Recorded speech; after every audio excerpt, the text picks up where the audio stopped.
It's the right hand lead by Maidana that sticks. Another right hand. Goes down for the first time in his career. More than 2 minutes to go in this round. Anthony Joshua is a composed and ferocious finisher. Watch this.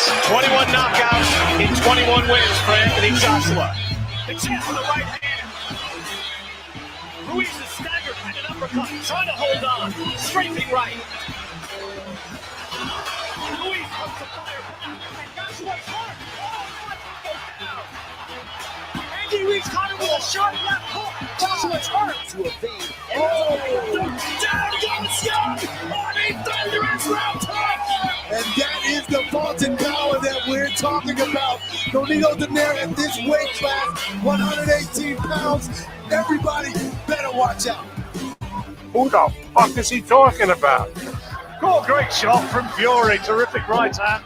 Oh, and down he goes. Right hand, left hand. And I don't think he's going to get up. I think it's all over. I think it's over. Is he going to get up? Can he get up? Can he get up? He does. Oh my goodness. Somehow Fury has managed to get up. Contract's been signed for February 22nd. Agree, or you will have a lawsuit on your head.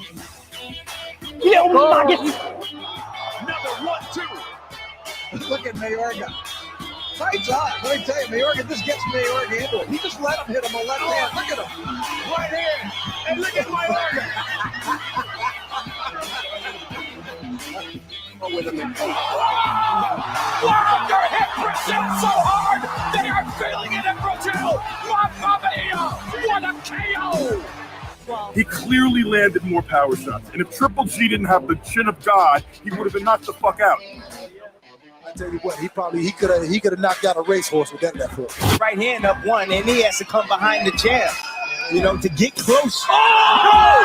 One punch knockdown! What a shot by the young star! This fight is over! Fantastic fitness levels here from Lewis Whitson here in his last round. Both hands firing shots. That's it. 15-12 punch combination from Duncan Davies. Terrific action in the last round, just like that was in the first three. I feel like you just fucking me with no Vaseline. Any of you radio personalities think you want smoke? Call me Mr. Chimney. I want smoke. Yes. What is up? MCR family? I know we're having a lot of technical issues right now. I apologize. First off, still don't have the internet fixed. They fixed it remotely when they couldn't do that on Sunday or Monday or Tuesday or Wednesday or Thursday. They did it today, apparently. It's not really working. Technician's supposed to come on Monday now. Hopefully they get the internet fixed. So apologies for issues. Again, sincerest apologies for any inconvenience for out there for our hardcore listeners and our supporters. I want to get content out to you guys as fast as possible. I want great content, high quality content to you guys as well. If we're not delivering that in this week, again, apologies. Hopefully it gets fixed by next week. I know in the Conor McGregor fight week, they couldn't fix the fucking internet for us. Sucks. But digressing, I'm at the Hipster Hunt. So hopefully it's good right now, guys. Let me know in the chat if it's doable or not. If it's not, let me know. If the audio quality is not good enough and you think it's bad, then that's cool. We'll shut down the show. We'll figure something out and come back later down the line today or tomorrow with a new and improved show. That's not all an issue. But guys, it should be a fun show today if we can make it through it. A lot of topics to get to. Some bullshit topics like Pacquiao-McGregor, which we have to address, unfortunately. But a lot of good topics, like Shields Ali. Yeah. Maybe not the greatest show today, but a show today, I should say. But Gary in Dallas. Gary, how are you, man? Well, really good. There is some good news out there. A lot of fun news to talk about. First off, all the internet problem is Rob's fault. Absolutely. And the reason why we started late was that. But Matt couldn't pull himself away from CNBC's closing bell, and we had to set up the show after that. So that's why we're a half hour late. It had nothing to do with audio. Matt just lost track of time and watched all of the closing bell on NBC. If you ever caught me watching CNBC, clearly it's an invasion of the body snatcher scenario. and you need to like burn me alive. You never watched not me. What was that? You ever watch Shark Tank? No, not really. No. It's not my vibe. The Prophet? What? All right, it's the same kind of concept where he saves businesses, but obviously not. The Prophet. Yo, the names that people make up on TV. Holy shit. But digressing, Gary, let's get to the news of the day in the boxing world. And unfortunately, in the first topic of the show, we have a little bit of a crossover, with Pacquiao, McGregor. It is what it is. Let's listen to a little excerpt from the press conference yesterday. I think it was yesterday, between McGregor and Donald Cerrone, talking about the Pacquiao fight. Would love that Floyd rematch. I thought I'd done for what was in front of me. I thought I'd done very well. I thought of some slight adjustments. I'd have done even better. So I feel now I could take that victory. The Manny Pacquiao, that talks have been ongoing in that. And for me, an aspiration of mine now also is to win a boxing world title. I think that would be a phenomenal feather in the cap and something I look to achieve in the future. And something I will achieve. But I'm in a position right now where I'm very, very excited to be here, and I'm very eager to perform for the fans. So we get it. He's saying there's talks going on with Pacquiao. We've known that for some time. Pacquiao doesn't really have a fight lined up. Not really a clear name, for his first quarter or first half fight of 2020. Plus, the whole Mayweather UFC deal that's in place. I mean, Gary, thoughts on Pacquiao McGregor and the likelihood of that happening? This is gonna be a common theme today. 0%. We're gonna use that number again for other topics. This fight's not gonna happen. I mean, I just don't think there's any appetite for it, right? Like they should have did this one instead of the Mayweather, right? Because Pacquiao is more entertaining than Mayweather is, right? Mayweather, his fights are boring, and you can see it. Pacquiao would at least went in and knocked him out earlier. I don't know. No, this is not going to happen. This is not real. If you remember, like 2 years ago on Thanksgiving, Pacquiao said something like, don't overeat or watch your weight or something like that. But no, do you think this is going to happen? I say 0% chance. Look, I'll say this, Gary. I said 0% chance when it was Mayweather McGregor. That happened. I said 0% chance we're going to see the whole Logan Paul KSI bullshit headline a DAZN boxing card in 2019. I also said that we weren't going to see more of these afterwards, and we've now seen Jake Paul versus some guy named Gibb this month. So God knows what happens next. Plus, we're getting Antonio Brown versus Logan Paul. Gary, yeah, those are like far more freak show fights than Pacquiao McGregor, but they're all on the same spectrum of circus show events, right? That are clearly there just to drive very casual interest in one night of the sport, to drive money, to drive profit for one night. And that's the only goal of this.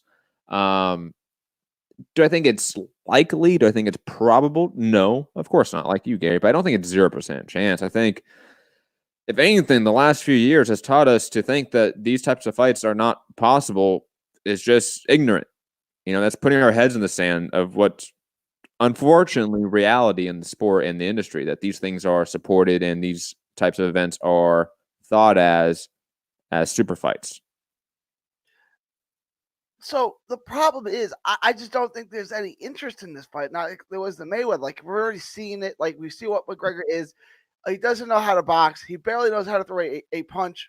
I mean, look, Mayweather did a good job in that he let McGregor hit him and hang around long enough where there might be enough stupid people out there to buy this. I just can't see it.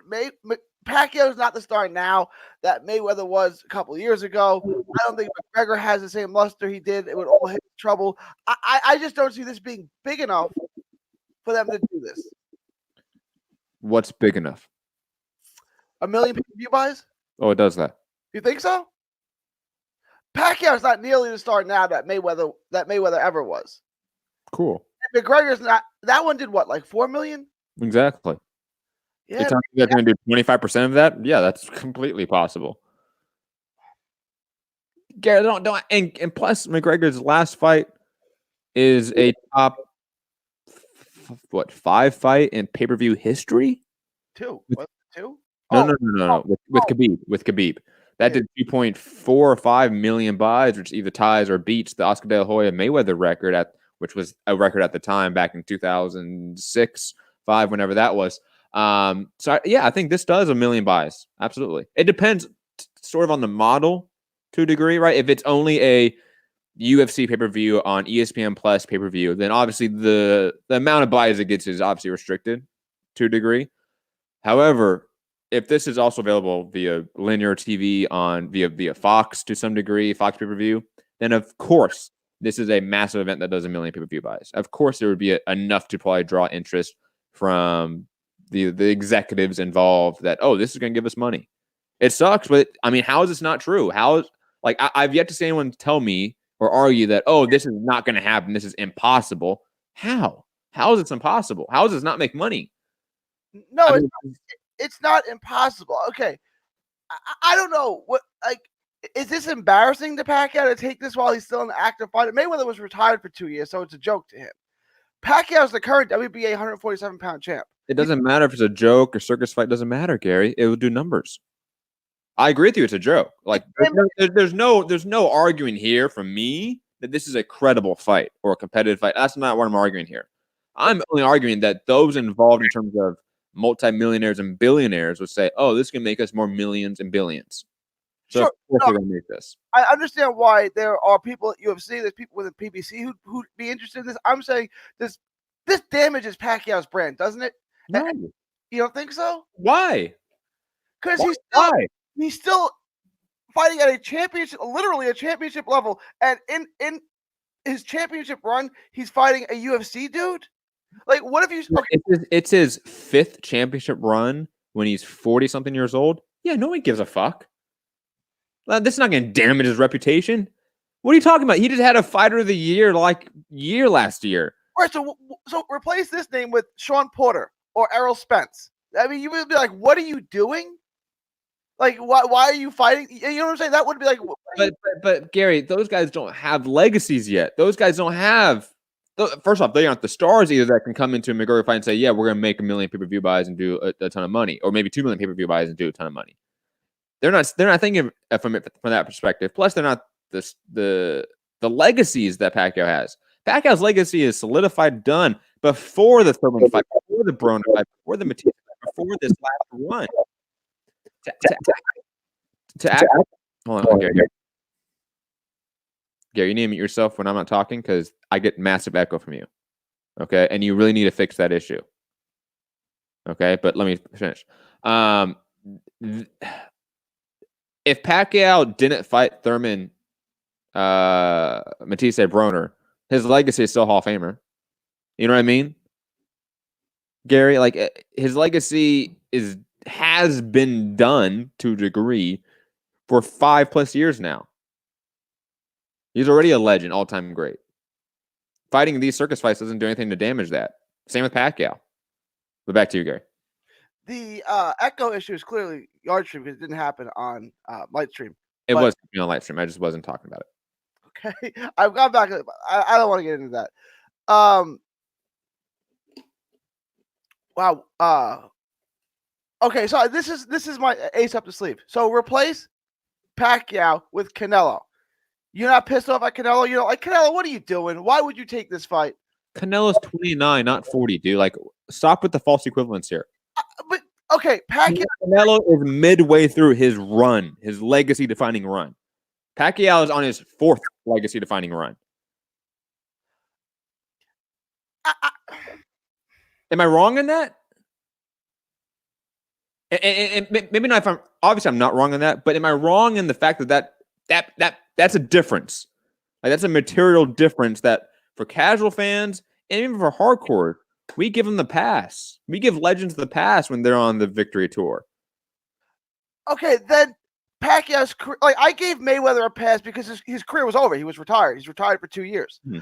Pacquiao's still active, and not only is he active, he's a world champion who, like you said, had a great year in 2019. To me, this is like this damages your. And maybe you're right. Maybe there's so much good stuff in the bank with Pacquiao, it doesn't matter. But like to me, it's like, dude, by taking this fight, you're conceding your career is over. And so, what if it is? Okay, then it's over. Let's say this: if Pacquiao retires today, is his legacy damaged because he retired? No, he's the first ballot Hall of Fame, top 25 all-time great, probably. Okay, let's say his next fight's McGregor and he beats him and then retires. Is his legacy damaged now because he had that one fight attached to it? All right, yeah. No, you put it like that. I guess not. But I don't want to see him fight anymore. I don't want to see him fight Thurman again. I don't want to see him fight Spence or Porter or no one like that. You're done. I understand the sentiment of like, look, man, like you just beat Thurman. Like I kind of want to see you fight Crawford, Sean Porter, Earl Spence. Like you're good enough to fight these elite guys to still fight them. I get that sentiment.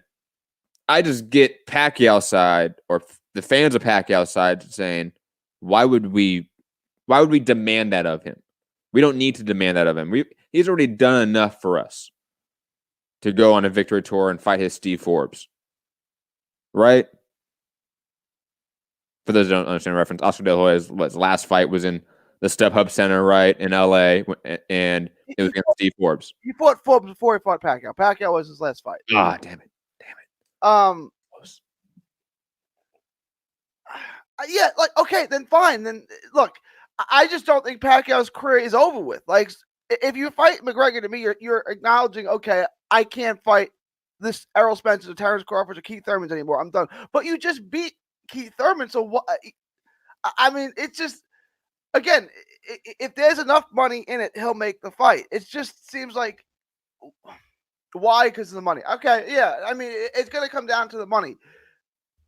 And it's an easy fight, right? Would you rather fight McGregor for $50 million or $100 million or Spence for 20?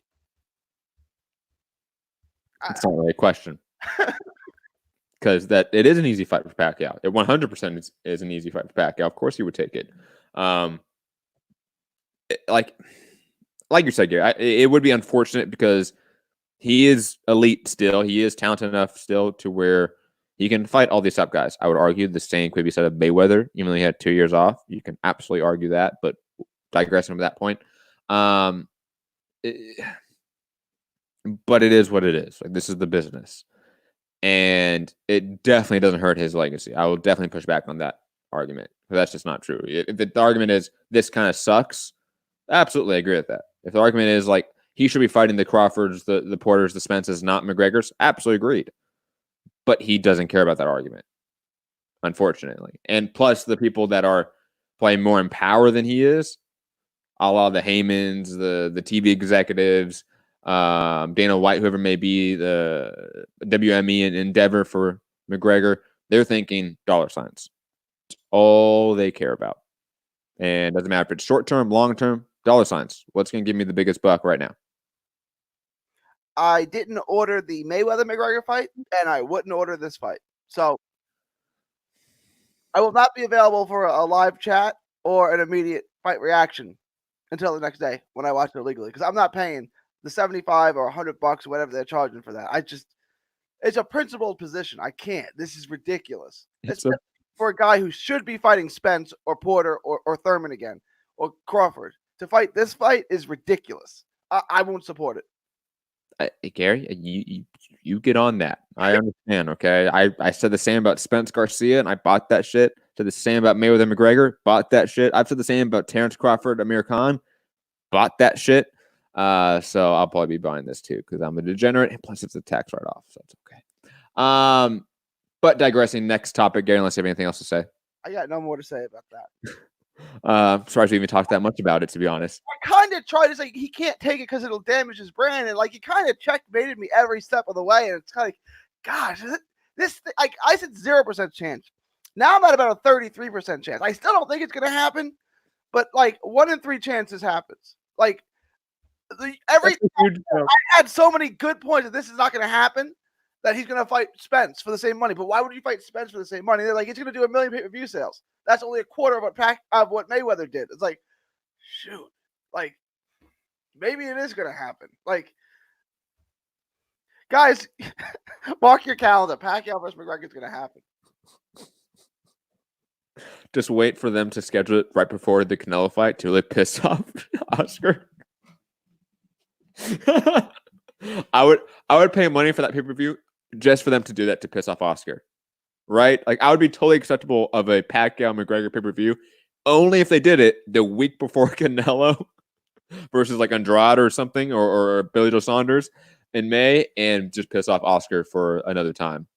I will give them $100 without a doubt. Take my money for that. But moving on, Anthony Joshua versus Alexander Usyk. Meetings have been taking place. AJ posted a bunch of photos with Alex Krasuk, who is Usyk's K2 promoter.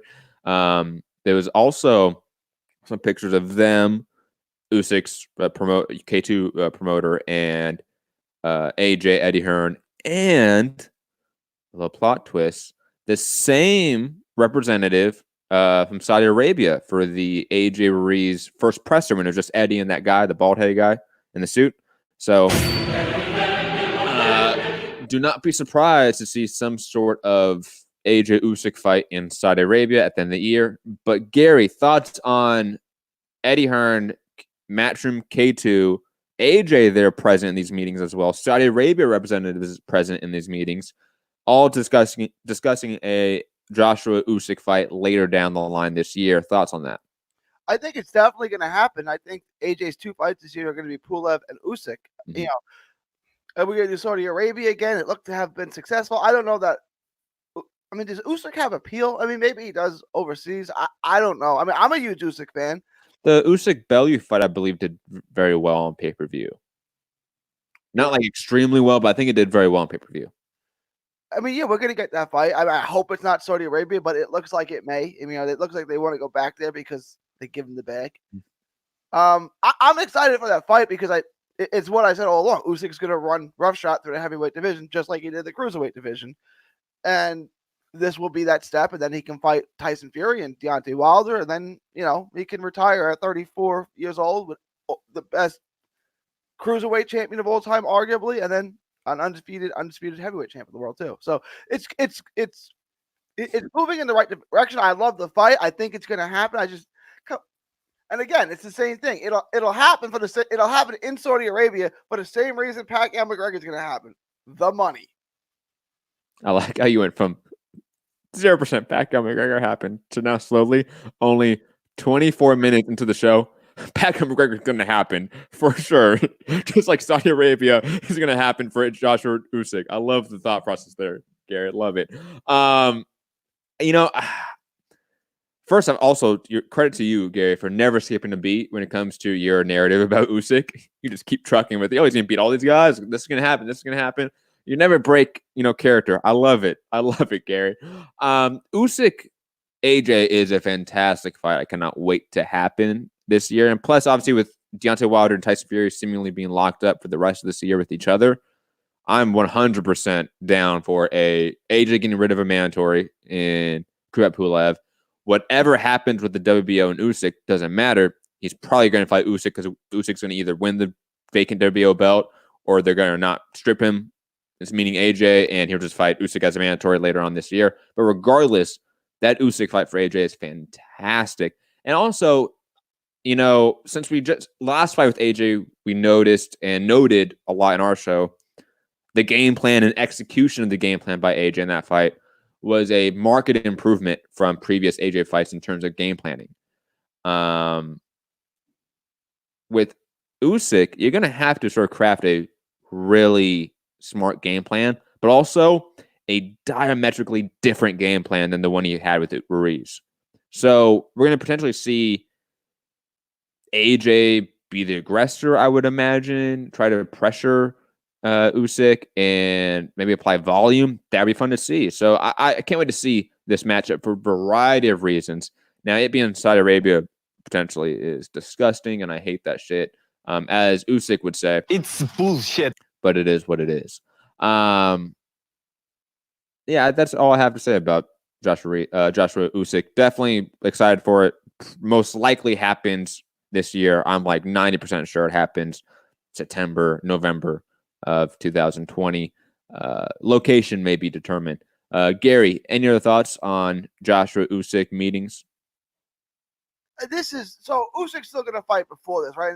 And it's still likely going to be Derek Chisora? Derek Chisora? Actually, it's been slowly. We're going to talk about it in a second, actually, right now. Team Usyk explains dismissive stance on Chisora clash. Headline article by Jake Donovan over at Boxing Scene. Let me get a quote here quickly. Alex Krasuk, the group director of K2 Promotions Ukraine, quote, if Usyk's next fight is not Joshua, most likely would mean that he relinquished his WBO title to avoid facing Usyk. And of course, Usyk would prefer to challenge the vacant WBO heavyweight title versus the highest available opponent designated by the sanctioning body. That is not Derek Chisora. That is Joseph Parker. 100% that is Joseph Parker. I think Usyk is probably leaning Joseph Parker route more so than anything. Okay, I'd rather see Chisora because if he can take a shot from Chisora, he can. Chisora's a bigger puncher, or as big a puncher as AJ. You would say? Who? Wait. Chisora is a bigger puncher, or as big a puncher as AJ. Yeah. Comparable. Sure. I guess I haven't really thought about it. I think it was if he can stand up to Chisora's shot, he can stand up to AJ's, right? Like there's not that much difference in power. You know, Parker can't punch. So it's like him taking a shot from Parker is like Roy Jones taking a shot from Ruiz. Yeah, but that guy can't punch. So I don't know how you know what I'm saying? Like the Parker's a more skilled fighter. Parker's better, you know, but Usyk just outboxes him and he never is in trouble really of getting knocked out. With Chisora, he's constantly in trouble of getting knocked out. And that's what I wanted to see him. But if that's not the fight, you know, if that's not the fight, that's not the fight. If it's Parker, he just outclasses Parker. Leonard Sterling is saying that Joseph Parker wants 70-30, so he may price himself out. Leonard, if you can, send me that link, like DM on social media, like Twitter, if you can, Leonard, where Joseph Parker's team or him said that. Because that would be, not necessarily price himself out, but that's like Philly Selby, Kambosos fight we talked about yesterday. Like that purse split automatically means that fight is less likely to happen. Similar, a 70-30 split between Parker and Usyk would probably mean that fight doesn't happen. You need more of a 50-50 split or a 60-40 split, to be honest. With even Usyk maybe taking that 40, but still 30, no, that to be.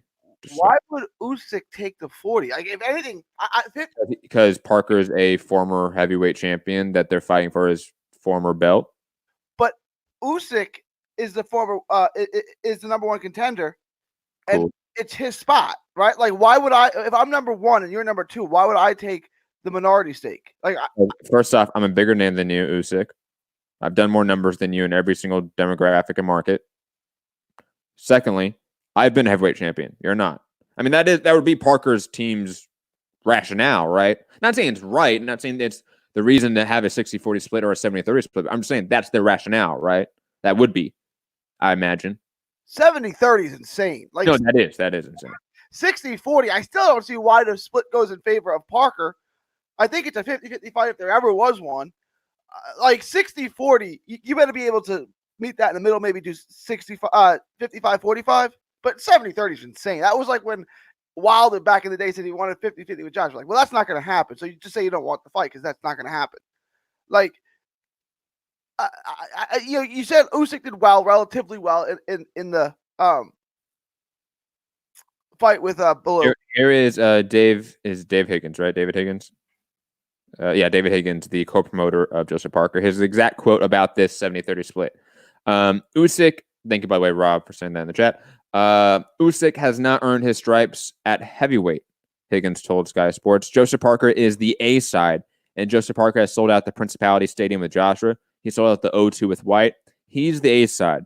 And so if Usyk wants to share the ring with Parker, I would be expecting 70-30 open book revenue share in Parker's favor. I'll get ridiculed for that, but listen, Parker has been Andy Ruiz. He sold out the Principality and the O2, and he's a big name in the UK. So Usyk is the B side. Absolutely, Joe would fight him as long as Usyk's team would recognize, understand that they are the B side. There's no problem.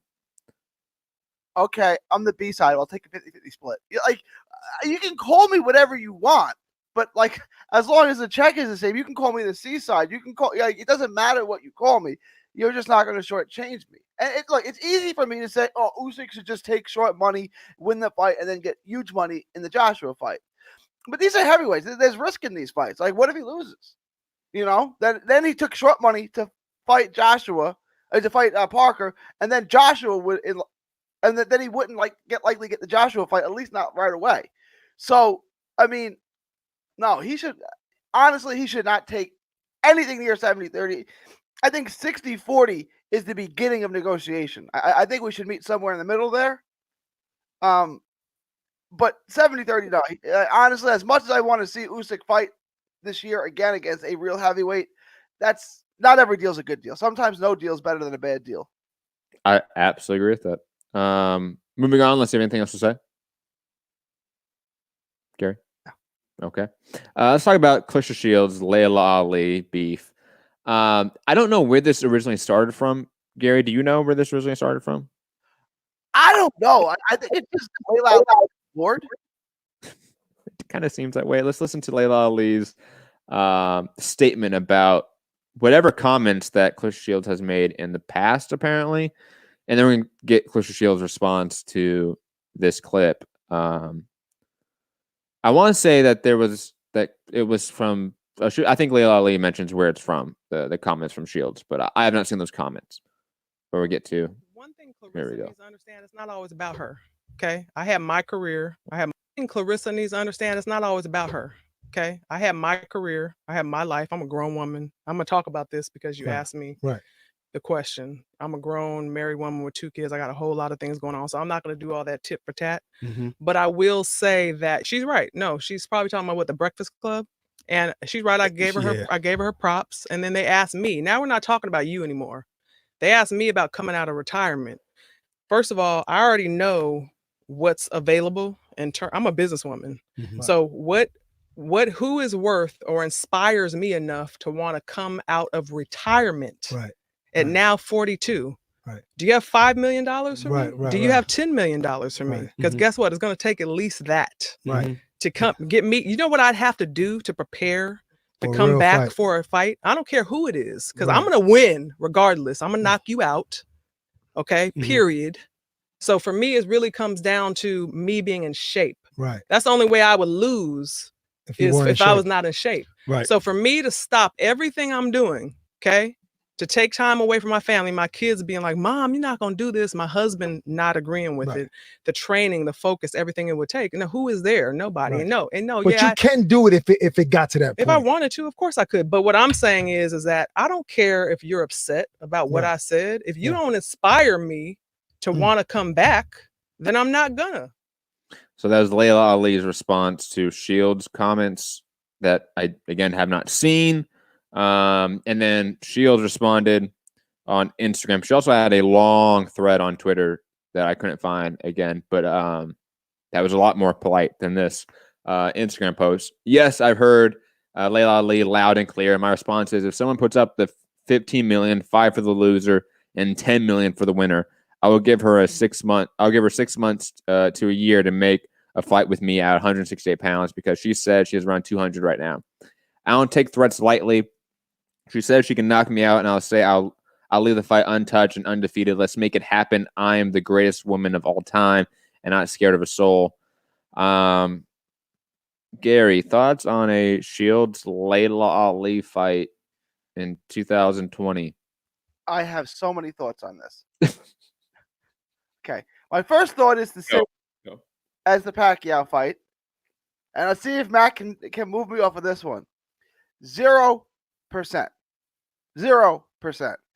Look, when was the last time Laila Ali fought? It's got to be 5, 6, 7 years ago at a minimum, right? I mean, it's been years. It's probably been 10 years.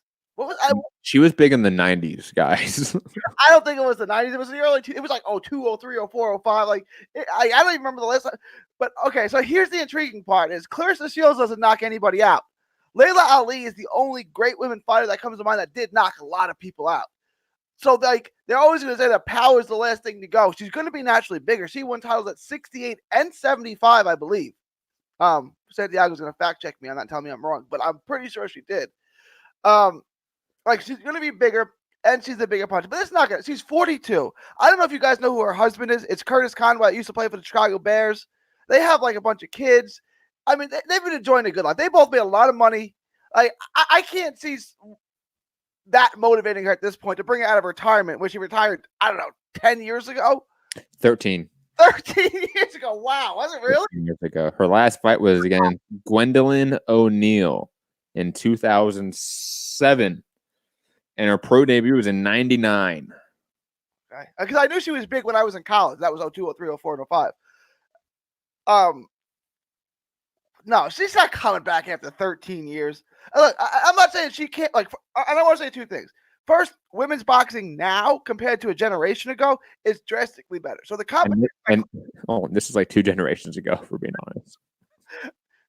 But my point is the level of opposition that Claressa Shields has to beat is far better than the field that Laila Ali had. That's not disrespecting Laila Ali. I'm just stating facts. Women's boxing is far more evolved. It's far better now than it was 15 years ago. And Claressa Shields today is better than Laila Ali was 15 years ago. Far better. And Laila Ali was really good. But like Claressa Shields, like I said, is playing chess when everyone else is playing checkers. Claressa Shields like Floyd Mayweather. It's like no one, or Pernell Whitaker, no one's going to beat her right now. Not unless she does something crazy and fights a heavyweight or something like that. Like, okay, maybe Alejandra Jimenez can make the fight interesting with pressure and volume, but she's not going to win. Like, no one's going to beat her right now, and that includes a 42-year-old. But again, it's Ali versus Shields, the greatest of all time versus the greatest woman of all time. Maybe that's interesting, but it's not interesting enough where you're going to get a $15 million purse, 10 for the winner and 5 for the loser. It's not that interesting. Maybe you can split 5, 3 and 2, but you're not getting 15. I mean, look, women's boxing has come a long way. It's not big. Look, 15 is like, that's what Pacquiao and Thurman probably got. It's not that big. You know, it might be in this group because like we're hardcores and the name Claressa Shields means something to us. But like, again, go call up your local sports radio show and ask them who Claressa Shields is. They're not going to know. Like, it's just not that big. And who do you think would be the A side? Who do you think is the bigger name? Laila Ali, right? I mean, talking about walking down the street and asking people who somebody is, I mean, they might understand that she's like related to Muhammad Ali, but is Laila Ali the most well-known figure in 2020? Maybe in 2005 when she was on the Adidas commercials and this and that, but not now. And the reason for that, she's got kids, she's married, she's happy. Like, why? The both of them made a lot of money. Matt's probably too young to remember Curtis Conway. He played in the 90s with the Bears, and then he had like one rejuvenation year with the Chargers where he had like 1,200 yards. He was really good. He was a Pro Bowl player. Like, they make a lot of money. Like, I can't see this. Not 13 years of enjoying the good life. Like, I can't see him coming back. And definitely not right away. You'd have to take a tune-up fight or 2 with a 13-year layoff, wouldn't you think? Yeah, I'm more along with you in almost every single statement you just said, Gary. This is 0% chance of happening.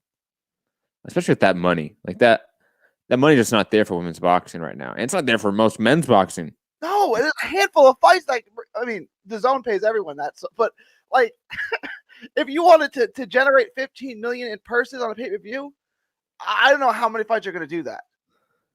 You're talking about Pacquiao and Canelo doesn't fight on pay-per-view anymore. So it's yeah.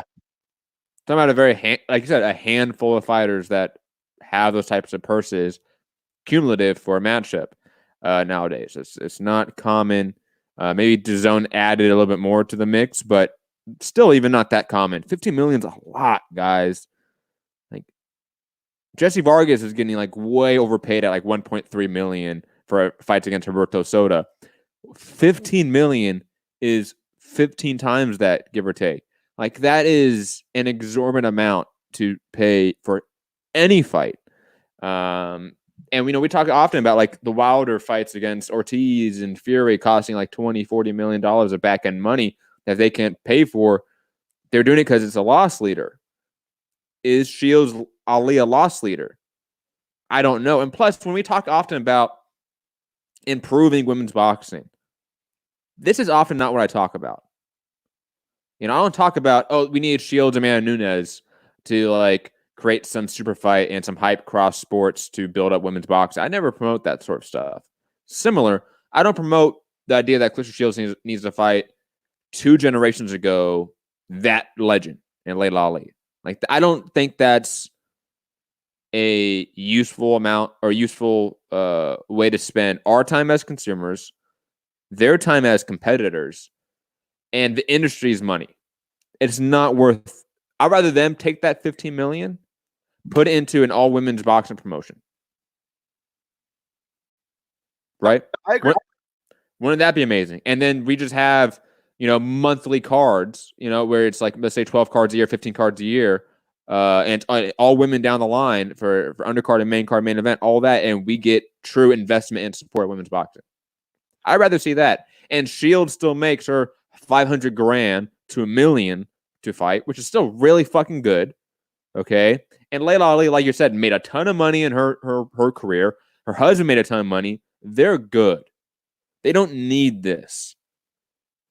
And also, I don't think it's that interesting of a matchup in 2020. Like, it's not appealing. Like, prime versus prime conversation. Like, I like having maybe that conversation. That's a fun, a fantasy fight to talk about. A prime Laila Ali at 168 and a prime Claressa Shields at 168. Who wins that fight? I love that talk, that conversation. But to put that game, Santiago, who wins that fight? Prime Ali versus Shields. I got Shields on points. But to actually put that conversation to reality is wrong, because that's not reality. That fight is no longer possible. We have a 42-year-old Laila Ali who's had kids, family. She's been gone for 13 years. I don't see that being appealing at all. I'd rather see Shields work towards that catchweight fight with Cecilia Brækhus. I'd rather see Shields work towards a Savannah Marshall fight, Alejandra Jimenez, Unify 154. I'd rather see certain things like that. Not this at all. And I know the things I mentioned aren't as big. They aren't as, eye-catchy as a Shields, Ali Shields headline. But sometimes the longer road to success is the better road to success. And for women's boxing, the long road of development to support that sport and to build that sport and to invest in that sport is the right path. Trust me. Women's MMA took a dip after Ronda Rousey and had to rebuild post that and find a new identity. Okay, because it put so much stock into one thing, one person. For women's boxing, it put so much stock, $15 million into one fight would just be a huge miss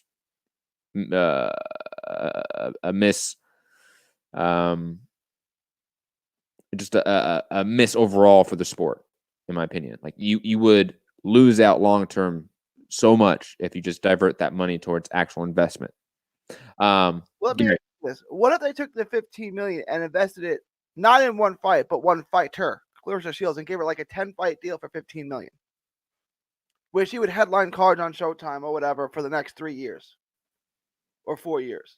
That's fine, I guess, but that's still like, what happens when Shields retires? Hopefully, you've built other stars up in that time. See, I think you need to start thinking like that needs to be the priority. Like, Shields is already like, you can even make the argument like Shields has hit her ceiling in terms of throwing power and drawing power, which is fine. She's a very decent draw, regional draw. She's good. She's making money. She's having fights. I think she's fine. Now we need to divert attention to building the rest of the sport up.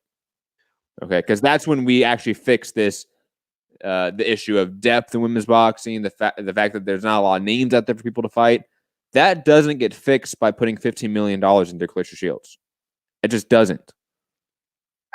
And like, so my comparison to Claressa Shields is like, I always compare it to like Ronda Rousey. Like, that was the start of women's MMA budding. Like, if anyone can do that for women's boxing, I would think it's Claressa Shields. But like, two things.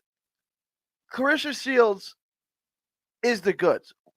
Did Ronda Rousey lead? Did that lead right into the rise of women's MMA, or was there some was there?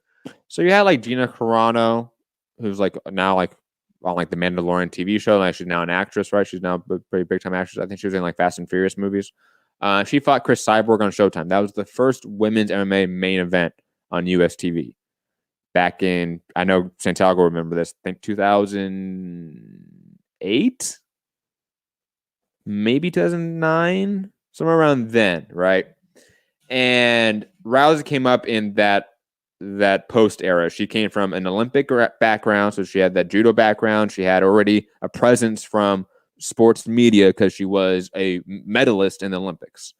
And then she went on a gigantic run through Showtime and Strikeforce FC, which was the MMA promotion that she was working with at the time, and did really good numbers. I mean, 300,000, 400,000, 500,000 viewers, somewhere around that range a lot of times with Misha Tate, and I think Sarah Kaufman and fights like that in Strikeforce.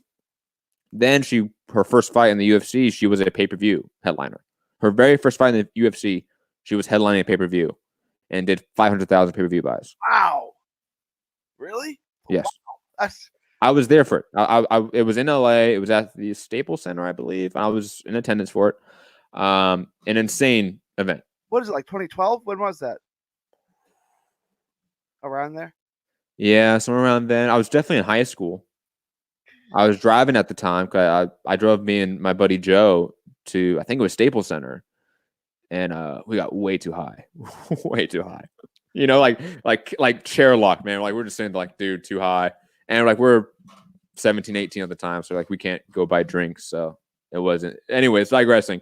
But the fight was great. But digressing, they built Rousey up on Showtime in a different promotion very well. They built her into a TV headliner, and the UFC came in and bought Strikeforce in 2011, I want to say.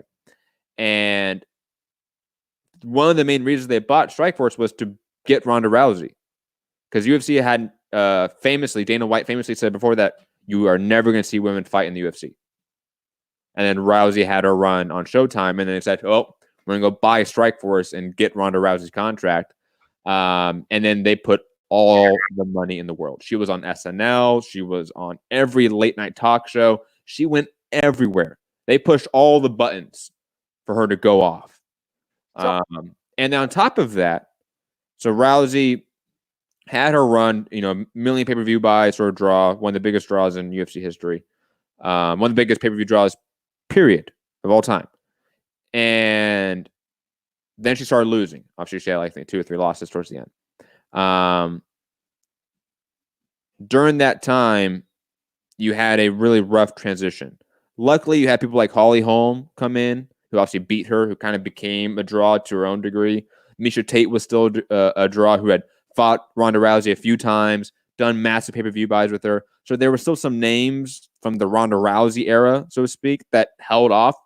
But then you had another division at 115, 2 divisions down, that kicked off and became one of the hottest divisions in the sport.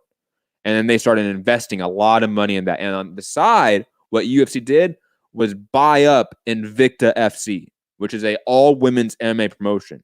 And they hold 15, 20 cards a year on UFC Fight Pass. So, Gary, when you watch your Rory Jones promotions, you can also watch a all-women's MMA promotion at the same time that I highly recommend. Great fights. Also, they have other divisions that the UFC don't have, because the UFC only has 3 or 4 divisions in women's MMA that they utilize, but there are obviously a lot more. But digressing back to your question, the UFC built up Ronda, but when she started falling off, they quickly diverted to other names to try to build them up. Paige Van Zandt, Joanna Jędrzejczyk, Rose Namajunas, Amanda Nunes came into her own. Then they bought up Chris Cyborg out of the blue. There's sort of names came into the fold that started to build up. Maybe they weren't the Rousey level of stars, obviously, but the sum of the parts, so to speak, equaled the whole. And on top of it, again, they started investing heavily into other women's divisions to create depth and talent. And they started really scouting for fighters across the world. They picked up fighters in China, fighters in Brazil, fighters in Africa, fighters in Asia. They picked up fighters everywhere. Eastern Europe. They picked up names that were really, diamond in the rough as well. But they put millions into that, to the UFC's credit. Boxing, that doesn't happen. And again, putting that money into Claressa Shields, circling back to our conversation, putting $15 million into Claressa Shields would not equal what the UFC were able to do with Ronda Rousey or what they were able to do post Ronda Rousey, which in my opinion is even more important because they could have easily cut all of their losses with the women's division, so to speak, after Ronda Rousey kept losing and she retired. So they didn't. I had a couple of questions, and I'll just ask, and then you can answer them rapid fire. First, couldn't Shields be a star given her style? That is not a knockout, real entertaining style. That's A. Hard. B, yeah. Can she bring in women? Like, my wife wanted to watch her fight because my wife knew her from the Olympics. And the first time she watched it was the Eddie Hearn card, the matchroom card that was in Kansas or whatever. And, like, she watched the fight, she liked it, and then she watched the press conference, and she never saw a woman fighter talk trash like that. And she liked Claressa Shields. Like, can Claressa Shields bring more women into this sport?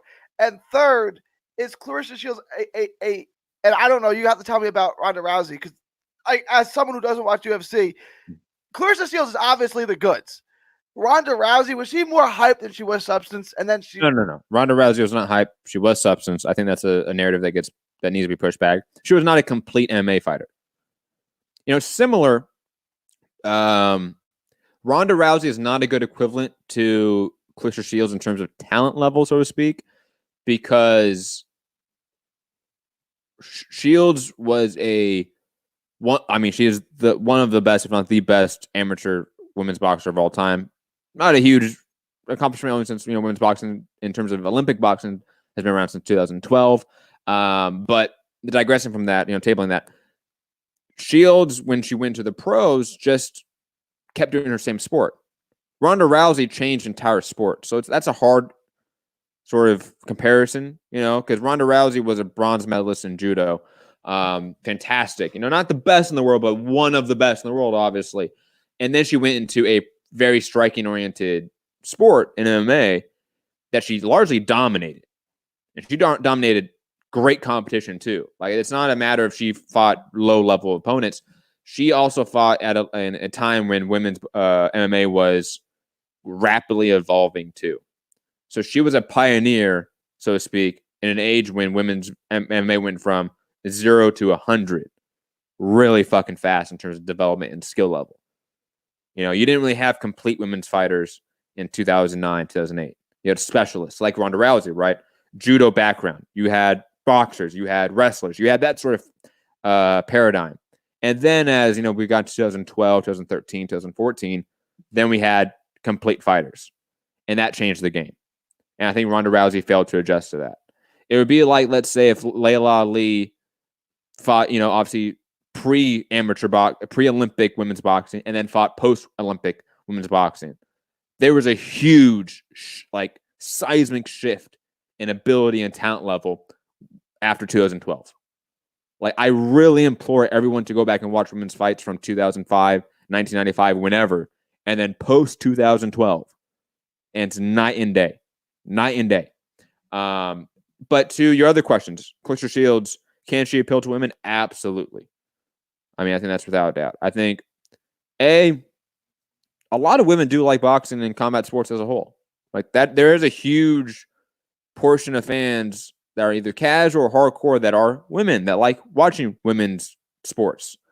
Obviously, the metrics that anyone was involved in the Ronda Rousey era can tell you, women's viewership for UFC went up monstrably. Like, it is undeniable that she brought in a huge women's base to a pay-per-view buying audience that wasn't there before. So that is absolutely possible for Claressa Shields. Now, I forget your question. I think it was the first one. Was it star power or power given her style? It's not like Laila Ali knocked people out. People like knockouts. Can Claressa Shields be a star given her style? That's the hard part, because people forget Ronda Rousey was decimating people. There's a reason why people were comparing her to Mike Tyson, because she was dominating people within a minute, submitting people within a minute. Judo tossing them, arm barring, and breaking their arms within 30 seconds. Like her first, I want to say, 8 professional fights, let's say, had a combined time of 10 minutes. Let's say. Something insane like that. Okay. So that led to Ronda Rousey, I think, being a bigger star than even obviously her charisma, personality could lead to, was the fact that she was this force of nature running through the audience, all mean, getting in the cage and fucking breaking people's arms instantaneously. Just, levels above the competition. But again, getting those exciting finishes. Shields has shown time and time again levels above the competition she's fighting, but she's not destroying people. And I do think that is an issue. I think, and it's not one that I think she needs really to adjust to be honest, because it's an issue. Like, it's just the way it is right now. If you're a fighter that talks a lot of shit and you don't get knockouts, there's always going to be a segment of fans that go, "You're full of shit. You're talking a lot of shit. I don't want to hear it. You're talking all this, aggressive shit. You're knock out your opponents. You never do. I don't want to hear it." There's always that section of fans. The way to get around that is just time to a degree, like a la Mayweather or Pernell Whitaker. Like, you just keep getting wins to where like you have to become a topic of conversation because you keep winning. You keep beating great fighters. Like, that's how you get around that. And that's what made him a star, right? Like, he was a boxing hardcore's darling. Like, oh yeah, that's the best pound for pound fighter in the world. But the rest of the world didn't care until he beat Chavez, who everybody loved. Floyd was a mouthpiece, right? Floyd knew how to sell himself, and then he got the De La Hoya fight. Like, he got the Gaddy fight, which was a pay-per-view hit, and then he parlayed that into the De La Hoya fight, which was the biggest fight at that time, and then he just took it from there. Floyd knew how to sell himself. Whitaker needed the Chavez fight. I don't know where Claressa Shields, because that's the kind of mold that she's in. It's like, look, I'm not going to knock people's heads off like Mike Tyson, but this is an art, and I'm Picasso, and the rest of y'all are finger painting. You know what I'm saying? Like, I know, I get it. I get it. Like, Shields is a little more of a hardcore fighter to a degree because of that style. And that's always going to be something that those types of fighters have to get around. A la like Demetrius Andrade, Billy Joe Saunders to a degree, right? Like, you start naming like really defensive. That's not nice to do. Lara. Let's use Lara. But you know what I'm talking, like, defensive-minded fighters that are maybe not the heaviest hitters, they often get a lot of shtick from fans. And I think that's also a real, like, in the bubble conversation too, when it comes to like that. But then again, like, I do think casuals pick up on knockouts and finishes. Like, there is an aspect to that. Like, Mike Tyson wouldn't be the star he was in 1988 if he wasn't getting knockouts and ABC wasn't playing highlights of his knockouts every fucking weekend. Like, it just, you wouldn't have that reaction to Mike Tyson without those finishes, without that aggression, without that style. And Ronda Rousey had that. Shields, she's missing that to a degree. And that might be the holdup. That might be her ceiling, so to speak, or the reason why she has a ceiling. That's why I think a Dillian White versus Deontay Wilder fight would do huge numbers. Just make a 30-second highlight reel of their knockouts. Every casual in the world would want to buy that. You got and just a few sound bites of them talking shit. That's all you need. And then like play the knockouts over their trash talk. Like, they have the best knockouts like ever. What do you think does a higher pay-per-view buy rate in the US? Okay, and let's maybe talk last year. So heading into the first Fury fight for Deontay Wilder. Let's say that fight doesn't happen. Let's say it's Dylan White. Does that fight do more pay-per-view buys than the first Deontay Wilder Tyson Fury fight? It doesn't do less. I think it does around the same number, or it could do more. It doesn't do less, right? 300,000 is a safe number. I think that's a lot. Like, I'm telling you, if you just made a highlight package of Dillian White, put them all over TV for 2 months leading up to the fight, that thing would sell because that is so much knockout power in that ring, and everyone knows we ain't going to the scorecards. Watch us get like a 12-round boring decision out. That's funny. I would love to see a list of like those fights that like these guys hated each other. They were great, exciting fighters, and they put on a dud. That list of fights is longer than you expect, people. I'll be honest. But moving on, unless you have anything else to say about Claressa Shields. Roy Jones versus James Toney. That was a boring fight. The only thing that was good. Why was that fight so boring? Styles. But It should have been so good. James Toney is the most underrated, exciting, all-action violence fighter of all time. I will go to my grave saying James Toney has some of the best inside boxing of all time. I will die on that fucking hill. That fight was a dud. Moving on. Gary Russell Jr. Had because he's been out there talking a lot lately about not getting fights, so he wants to fight, etc. He had this to say, quote, about Tevin Farmer, quote, he would break his foot off in Farmer's ass. Now, that's a particular way to describe how you would beat someone up, not opposed to it. Farmer then replied, Gary talk too motherfucking much. I ain't Tank. He can't get away from all that bullshit talk with me. I'm with all the shits. I can't repeat the rest. But digressing. Gary, thoughts on, because obviously Gary Russell has been talking about, if I don't get Leo, like you're going to see me change up my career. You're going to see things change. Sort of alluding to leaving Al Heyman and PBC. Could we see a Tevin Farmer Gary Russell fight either on DAZN or PBC or some other anywhere? Because Tevin Farmer also, I think, is probably really upset with his ordering and his placement and his level of promotion. But digressing, Tevin Farmer Gary Russell Jr. Thoughts, Gary, on that fight? Okay. And quickly, sorry, before you jump in, when I saw this tweet in the topics chat, I legit thought he was talking to you, Gary. And I was like, oh, Tevin listens to the show. Gary does talk too motherfucking much, man. I agree, Tevin. And I was like, oh, no, he's talking about Gary Russell Jr.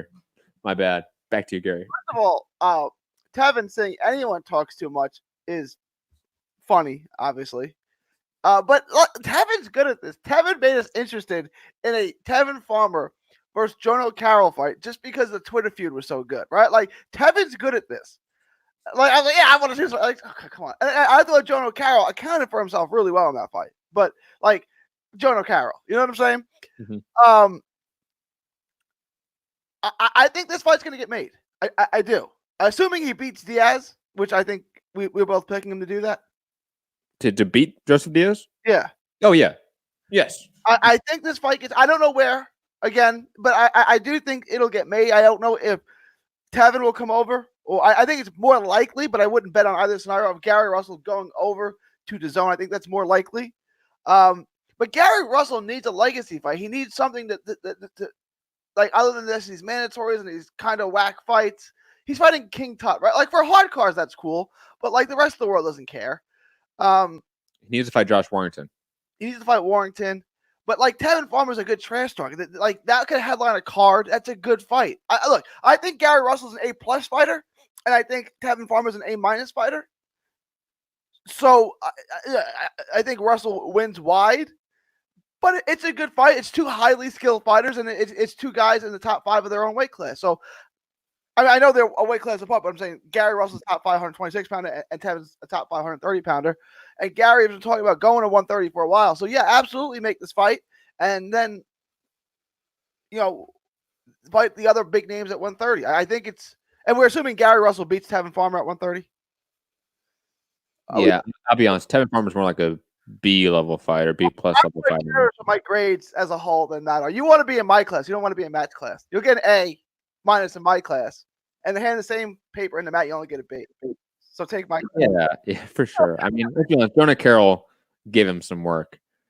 I'll say Jonah Carroll's a B-level fighter. You'll probably give him a C-, right? See, I'm generous with my grades. I give him a B. Yo, who had Jonah Carroll beat to be a B-level guy? Declan Garrity twice. I mean, reiterate my question because he didn't answer it, apparently. Anyways, moving on to a really good fight. It's also might happen, or most likely going to happen, at 130 pounds. Bob Arum is saying Berchelt Valdez definitely going to happen. I am so excited for this fight because I just want to get Oscar Valdez the fuck out of here, guys. I'll be honest. Sorry. Valdez, love you, man. But Berchelt's going to knock you out. We're going to be done talking about you being a top 5 guy in any division because that's just not reality.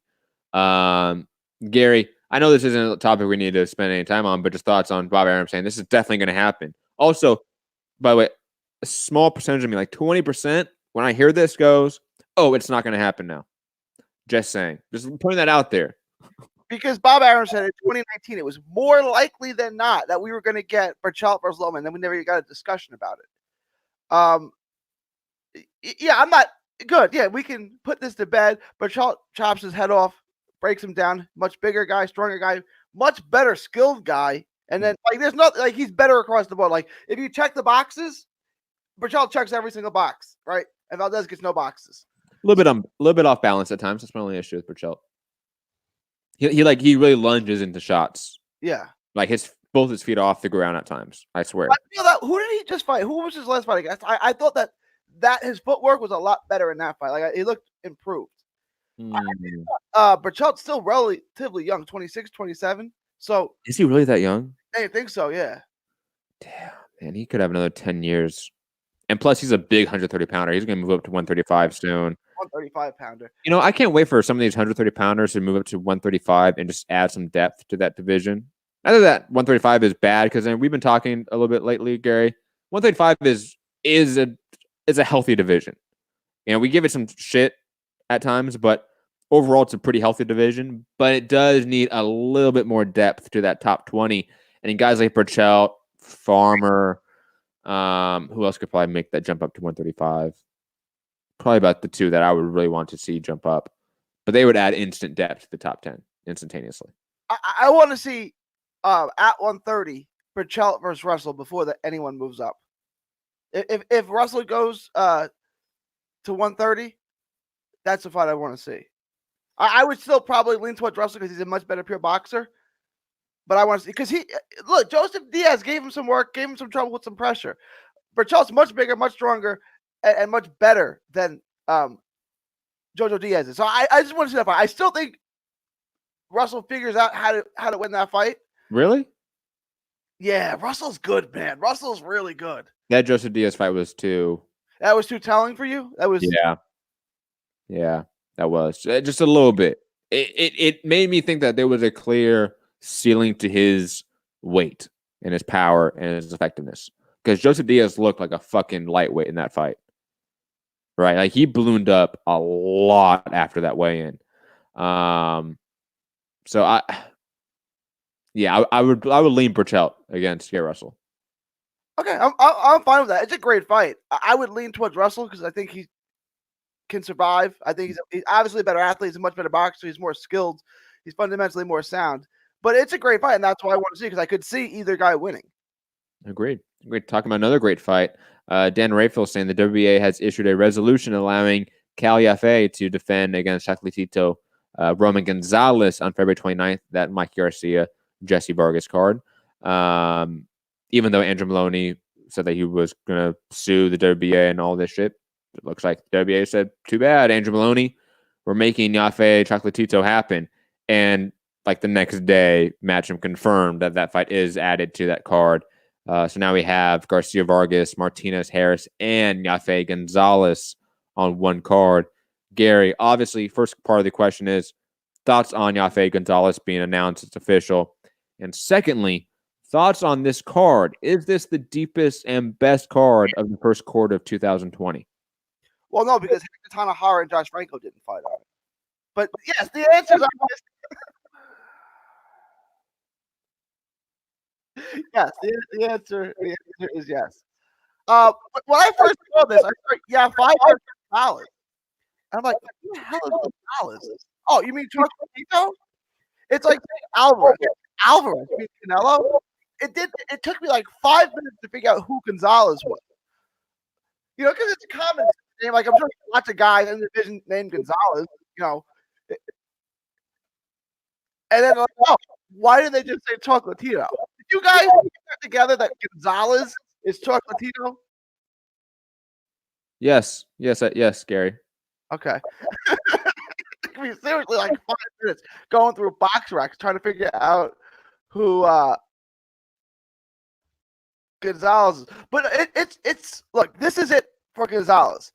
If he looks bad, I think he's done. Now he can still be used as an opponent,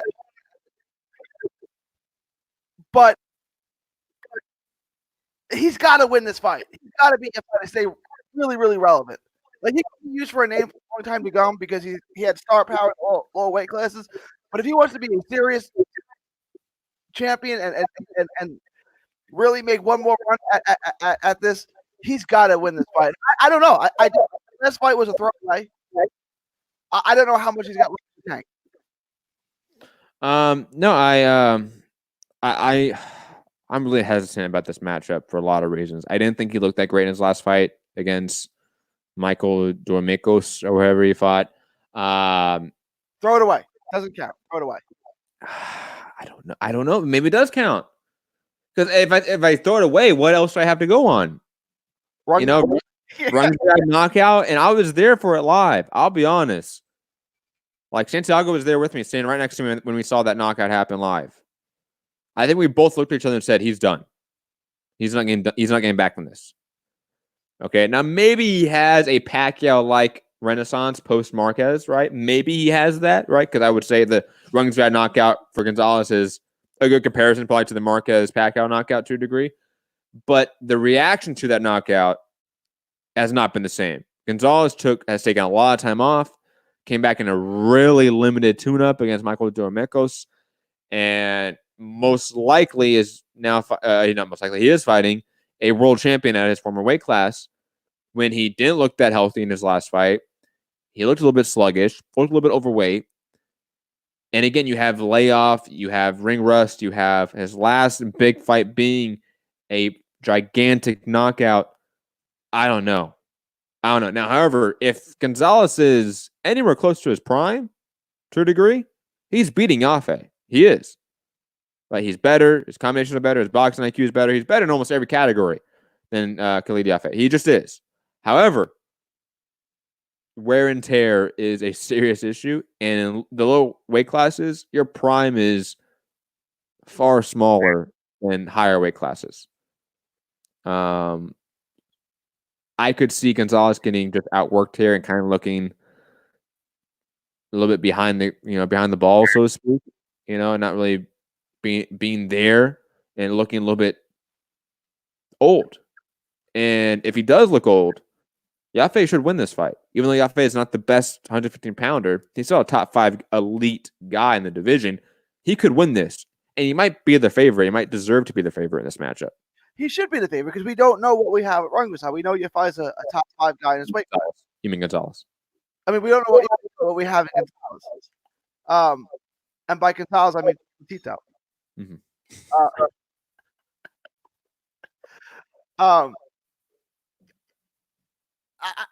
We're gonna find out what's left in Gonzalez's tank. Like, we're gonna find out. We'll know. And like in the last fight, I'm gonna say he wasn't in shape. That's why he looked bad, and that's why he looked out of shape. He didn't take the fight seriously. He came in, he went to camp. He looked like seriously how you would look at the first day of training camp. It's like, okay, I can see the skills there. We just need to get you in shape, and we need to get you fight ready. It looked like, probably how Craig David looked the first day of camp. It's like, okay, I see it, but you're way out of shape. Like, we need to. That's how he looked to me. Now, does he look like that way because he's a shot fighter? Maybe. Like, when I saw Judah fight Cletus Sheldon and get beat up, you can still see the crafty and the skills of that. His body just won't do what his brain tells it to do anymore. Like, he can't physically do it anymore. Is Gonzalez that shot? I hope not. But, I mean, you can't rule it out. You also can't rule it out that he didn't take that fight seriously and came in overweight and said, I'm fighting a bum. I'm going to knock him out anyway. So, I don't think you can rule out either one, but I don't know if he shot or if he just didn't take that fight seriously. And there's also the third possibility that he is shot and he didn't take that fight seriously. The deadly combination there, so to speak. Agree in large aspects there. Moving on, Mike Coppinger sources a purse bid is set for January 21st at WBC headquarters in Mexico for 118-pound title fight between Nordine Obali and Nonito Donaire. Gary, thoughts on the purse bid that's now happening per sources via Mike Coppinger between Obali and Donaire? couple of things. I knew this was going to go to purse bids because each guy thinks they're a star. So I knew this was going to be difficult to iron out. I like the fight. I know you guys don't like. You guys think Donaire's going to blow him out? Oh, I like it. No. Rob just hates Obali. Because he's French? Yeah, the 100 Years War is still fresh, man. Rob was around when that happened, obviously, you know?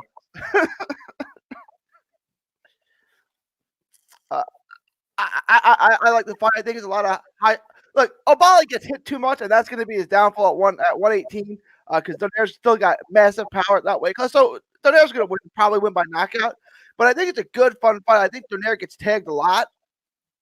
I think that it's just Donaire's going to be too powerful to break him down. Like, I love the fight, and I'm not surprised at all that it went to purse bids. Agreed in every aspect. Now we'll add Takuma Inoue landed some shots. Like he touched up, as I would say, Obali, and actually kind of hurt him at times. Right, and if Takuma Inoue had Donaire's power, the fight would go, right? Yes. Yeah, so that's an issue. Even though I would say that Obali Rashid Warren fight was a really great performance. You know, like that. It's odd because Obali in that Rashid Warren fight looked like he could be one of the best guys in the division. I would argue, right? And then when he fought Takuma Inoue, he looked like a clear pretender as a champion. I would say. I think disrespecting Takuma Inoue a bit. Who has Takuma Inoue beat? Like maybe like open up a box right now, typing in who had he beat before fighting Obali that made you go, yeah, he is a top 15 guy in the division. He is a top 10 guy in the division. He should give all these guys some work. He may not have the power, but he has the boxing skill to give these guys work. He had one big win. I don't even want to say it was a big win. He had one credible win 3 or 4 years ago, and that was it. And he hadn't fought really anyone since then. So, right. Now, he didn't have a resume to say that that's a top 15 guy. He had one big win, or one good win. I keep calling it a big win. It's probably not that. That's an overstatement. He had one good win, and then he fought a bunch of cab drivers. Let me see if I can figure out who it was. And as you're looking that up, I will add this. I think Obali is obviously a top 7-ish guy in the division, right? But there is a conversation of, is he better or is Emmanuel Rodriguez better? From a pure talent perspective, right? Manny, I'm dying. I'm going down to that Manny Rodriguez ship. So you know what? I would say this to play devil's advocate for my own argument's sake, right? Obali has the better resume than guys like Emmanuel Rodriguez or like Andrew Maloney, or not Andrew Maloney. The brother. What's the brother's name? Because of Andrew Maloney and what's the other? Josh Maloney, right? Isn't Josh Maloney? Jason Maloney. Jason Maloney, yeah. Maloney. That was close. The Jays. You know, like obviously, like those guys are not. They don't have the record that Obali has. Obali has a pretty decent resume, to be honest, for being a very relatively young fighter in his career. However,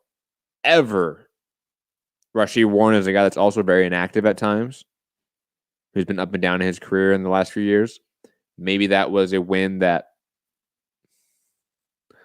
has some context to it that means that sort of discredits it to a degree. Not all the way, but discredits it to a degree to where Obali looked really good in that fight when he was fighting a guy that wasn't really on his toes, you know, maybe had some ring rust and didn't have the power to contend with Obali. And then you have other guys that maybe have skill or the size like Takuma Inoue and obviously Donaire have, and they will give Obali the issues that Rashid Warren couldn't, but that he does have. There's limits to his game. There's flaws in his game to a degree. But Gary, you were looking up. Yeah, it was Mark Anthony Geraldo. In 2015, and K high, and then he had a real decision to 1-0. Hey, Gary, do me a favor, just refresh your page. Yeah. Thank you, Gary. Thank you. Just really quick to just refresh that. And as Gary is doing that, make sure you guys hit the like button, share the show, subscribe, all that fun stuff. I know we've been dealing with a lot of tech issues this week. Hopefully, Monday, when the technician comes and gets me a new router, which they said they were going to do yesterday and today, and they didn't, everything should be fixed and back to normal to some degree. All right, Gary's back. Hold on. Gary. Yeah, Hi, Gary. How are you? Good. He beat Anthony Geraldo, who beat on Tejas, and he lost to McJoe Arroyo, and then he lost to a bunch of other guys since then. He lost to he lost to Abali, and he's been that guy now used as a stepping stone. But that was in his 5th pro fight. So I mean that was moved pretty quickly, and then he really hasn't fought any. I knew there was one name, recognizable name on that resume, and it was 5 years ago. It was 2015. So yeah, he hasn't really fought anyone since. So obviously they didn't like something about him, and they kept moving him slowly. That's bad.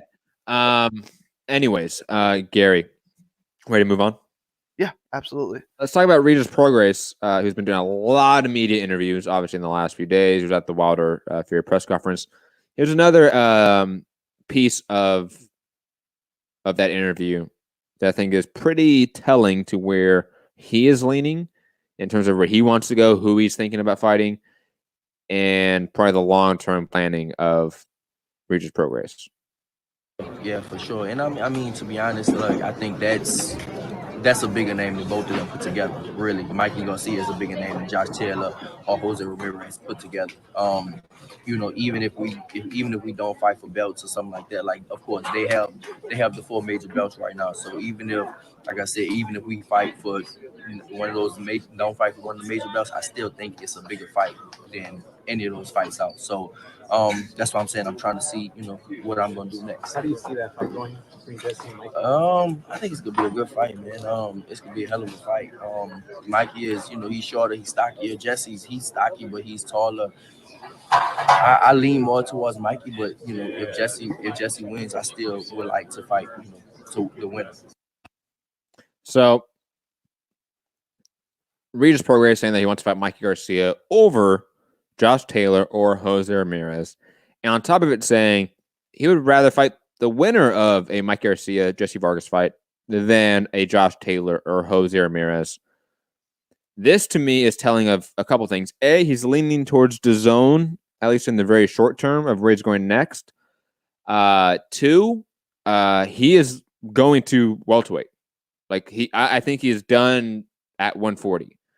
I think he has probably made the determination in his mind to, get back up the ladder and fight for the belts he lost at 140 would be a waste of at least a couple of years of his career when he could just get a jump start at 147 before Josh Taylor and Jose Ramirez and potentially steal their thunder by moving up before them. I think this is a smart move, to be honest, by Regis Prograis. At least the move to 147. And doing that before Josh Taylor and Jose Ramirez make the same move, because they will. I think Prograis will actually sort of,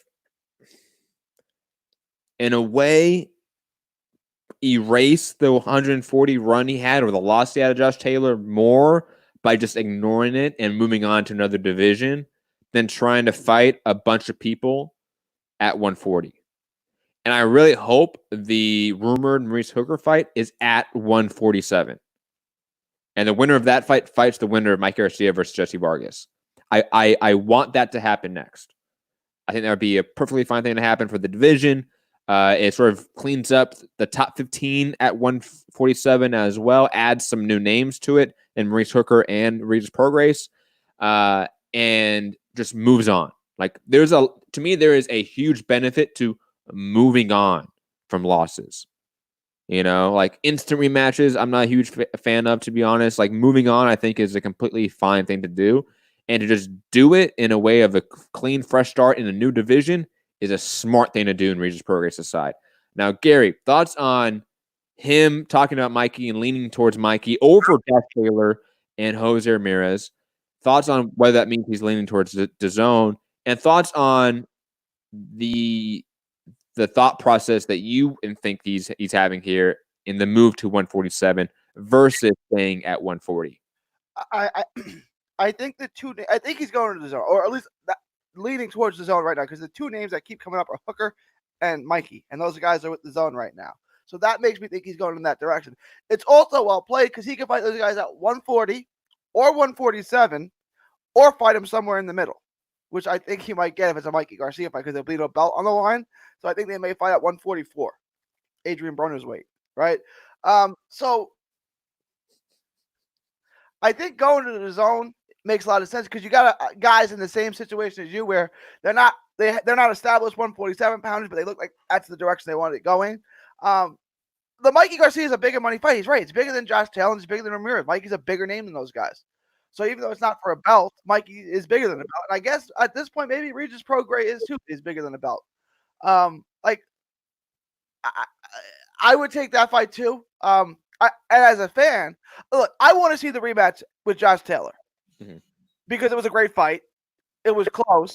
Let's get a definitive winner. Let's try to do it again. And if it's not close again, let's do it a third time. But I want to see a fight. I think it's a great fight. So I'm good. And Prograis is doing. He's not a champion anymore, but Prograis is doing this because he's a fighting champion. He wants to fight the best guys out there. He could take a long-term contract with anyone he wanted to, but then he'd be stuck fighting those guys. I like what Prograis is doing. Prograis is a real fighting champion. Let me make this comparison. In a similar way as like I'm completely content and fine and supportive of like AJ versus Usyk this year because Deontay Wilder and Tyson Fury are off doing other things, right?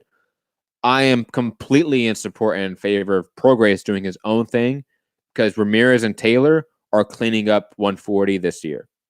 So Prograis is not going to be part of the plans for any of those guys in 2020. So go do something else. And go and fighting like the Branchiks of the world, like the other sort of cast-offs that lost in the World Boxing Super Series, to me doesn't add to his legacy. Jumping up to 147 and fighting Mike Garcia kind of does to a degree. Like I know we give Mikey a lot of shit post-Spence, but Mikey is still like if he went back to lightweight, Mikey is still arguably the best lightweight on the planet, right? Like if Mike goes down back to 140, he could beat Josh Taylor and Jose Ramirez. Like this isn't out of the question to any degree. And like you said, Gary, it's obviously a bigger money fight. Like Mike Garcia is a bigger draw and bigger name than any of the guys at 140. And even combined, like Mikey is a bigger star and draw than Ramirez and Taylor combined. Okay. Yes, it's not as good of a fight as maybe a rematch of Taylor Prograis or Ramirez Prograis, but those guys are off doing their own thing right now. So Prograis, go do your own thing. And guess what? If you guys come back to it 2 years on the line, then that's cool. That's awesome. Then you have probably a 2 years of story and narrative you can tell in promotion as to how they got back to the rematch, or Prograis end up fighting the undisputed champion that was at 140 that had his belt. Like there's narrative to that you can sell 2 years on the line. If they just push it for 2020 in the fall, to me, it doesn't marinate. And I think in rematches, not fights that haven't happened yet, for rematches, marination is good. Like instant rematches could hurt fighters significantly. You know, if AJ went and fought Ruiz again in the instant rematch and lost, imagine where AJ would be right now. Instead of, let's say, fighting a couple tune-ups and then fighting Andrew Ruiz for his belts back. He'd be in a much healthier position to take that fight on. Which I think is what he should have done. But lucky for him, Ruiz opted not to train for that fight. So lucky for him. Lucky for him. Okay. But digressing, I think this is a smart calculation here by Prograis. What I'd like to see in my ideal world is him fight Hooker next, in Dallas, and then the winner of that fight, Mikey. And I want to say something about Regis Prograis because when I listen to him, I get the same kind of feeling I get with Deontay Wilder. He can be a star in the South. Don't move him. Have him fight in New Orleans. Have him fight in Dallas. Have him fight in Atlanta. Don't move him out of the South. He's Southern. I love that guy. Keep him in the South and make him a star in the Southern United States because that guy is so Southern. I love him. He is an adopted Texan, Gary. He is. He is. You can definitely like support him. He's Texan in my opinion. Even though he's New Orleans and Cajun, has that Creole background. He's also Texan to a degree now. Hooker though, Hooker's my guy. He's true Texan. Fights Barrios, another guy who's thinking about going from 140 to 147. Well, that would be on PBC. He would destroy Mario Barrios. He would wreck him. Next time Barrios fights, you're gonna you're going to see how wrong you are about him. Yo, my man Akhmadov is getting robbed and not getting the fucking rematch. Don't talk to me, man. So Barrio said that the cut over the eye from the butt, and then the other eye was swelling up from the punches. He couldn't. The vision was a problem, so he was fighting him with basically no eye. Yes, that happens in boxing. You were getting beat the fuck up, and your vision was fucked up. Cut on the one eye came from a butt. Who cares? That shit happens. It was an accidental headbutt. Who cares? Accident. It happens. Bradley and Evander Holyfield. And plus, it's a Southpaw Unorthodox. No, you're right. Those things happen.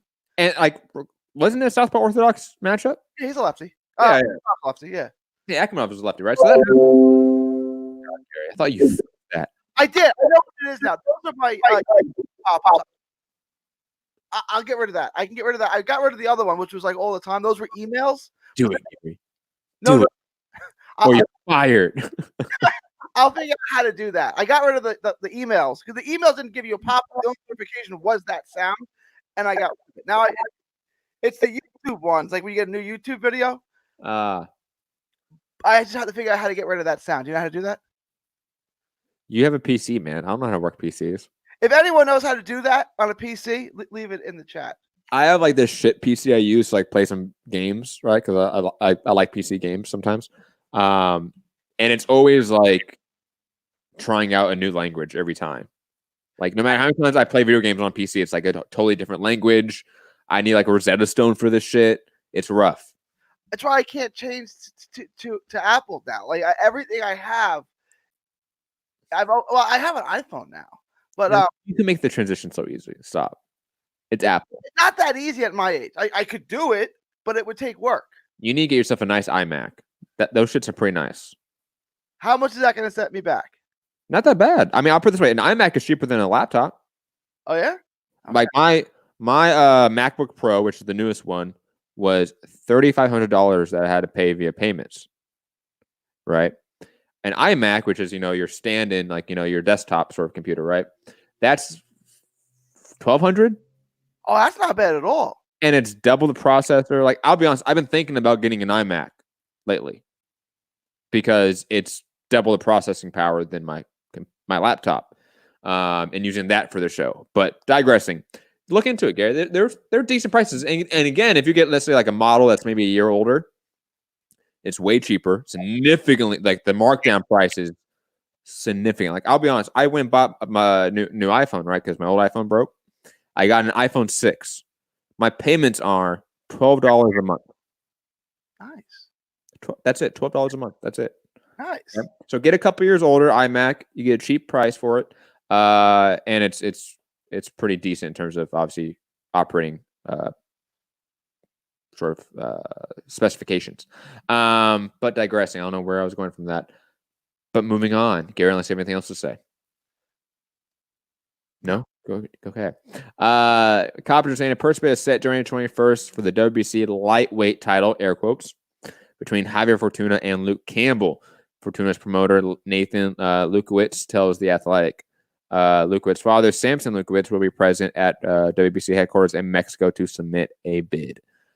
Gary, so the topics of purse bid, we have a Fortuna Campbell purse bid January 21st, and Lukowitz will be there in person to give the bid out. I like the fight. This has gone on way too long. Just finish this. I mean, what is Fortuna like? Fortuna wants us to go to a purse bid. Like, what has he got? Other options? Like, if he doesn't get this fight, he's going to be fighting on a PBC card. 5 fights from the top for $30,000. Like, just agree to a reasonable offer. Gary, it's okay, man. They're just maximizing their opportunity, Gary. Is he? Do you think he's going to get more in a purse bid? Gary. As somebody that is a libertarian, you should be completely in favor of purse bids. I'm in favor of purse bids. I just think in this particular situation, he's going to get more at the negotiating table than when it goes to purse bid because there's not as much money in the fight as he thinks there is.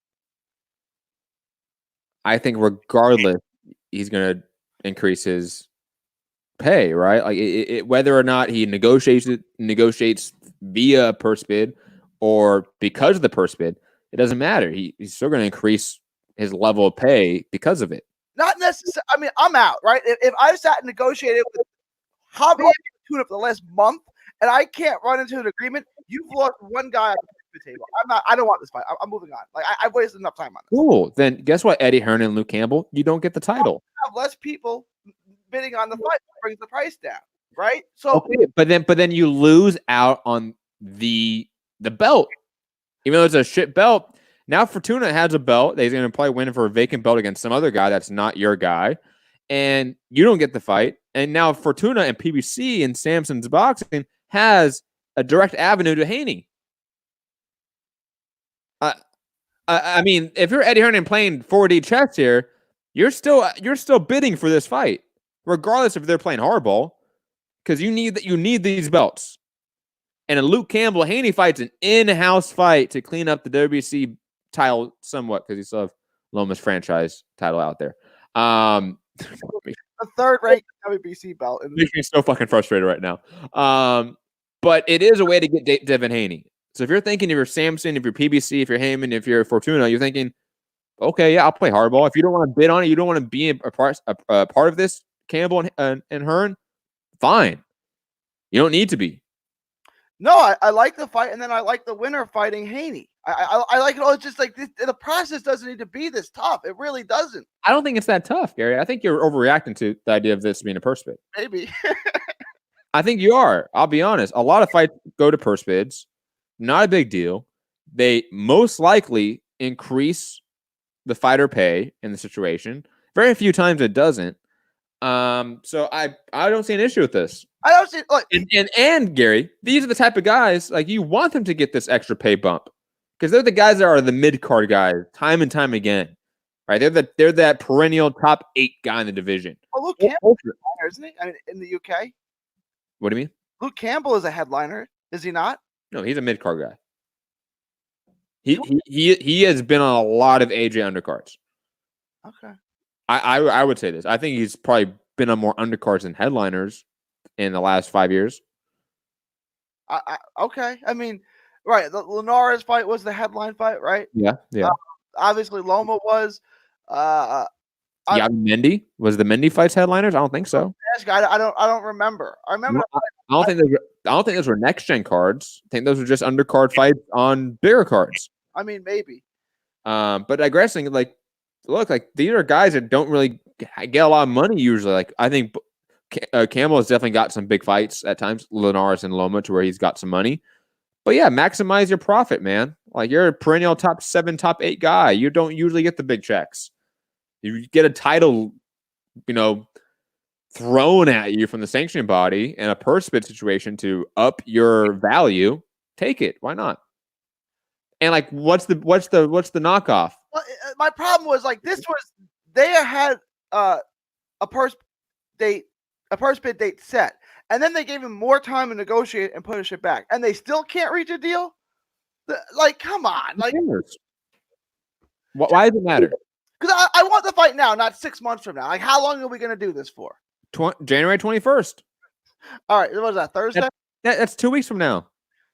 Gary, do you really think if this fight was announced today or 2 weeks from now, does it really change when this fight gets made? Does it then go from an April date to July, September? No.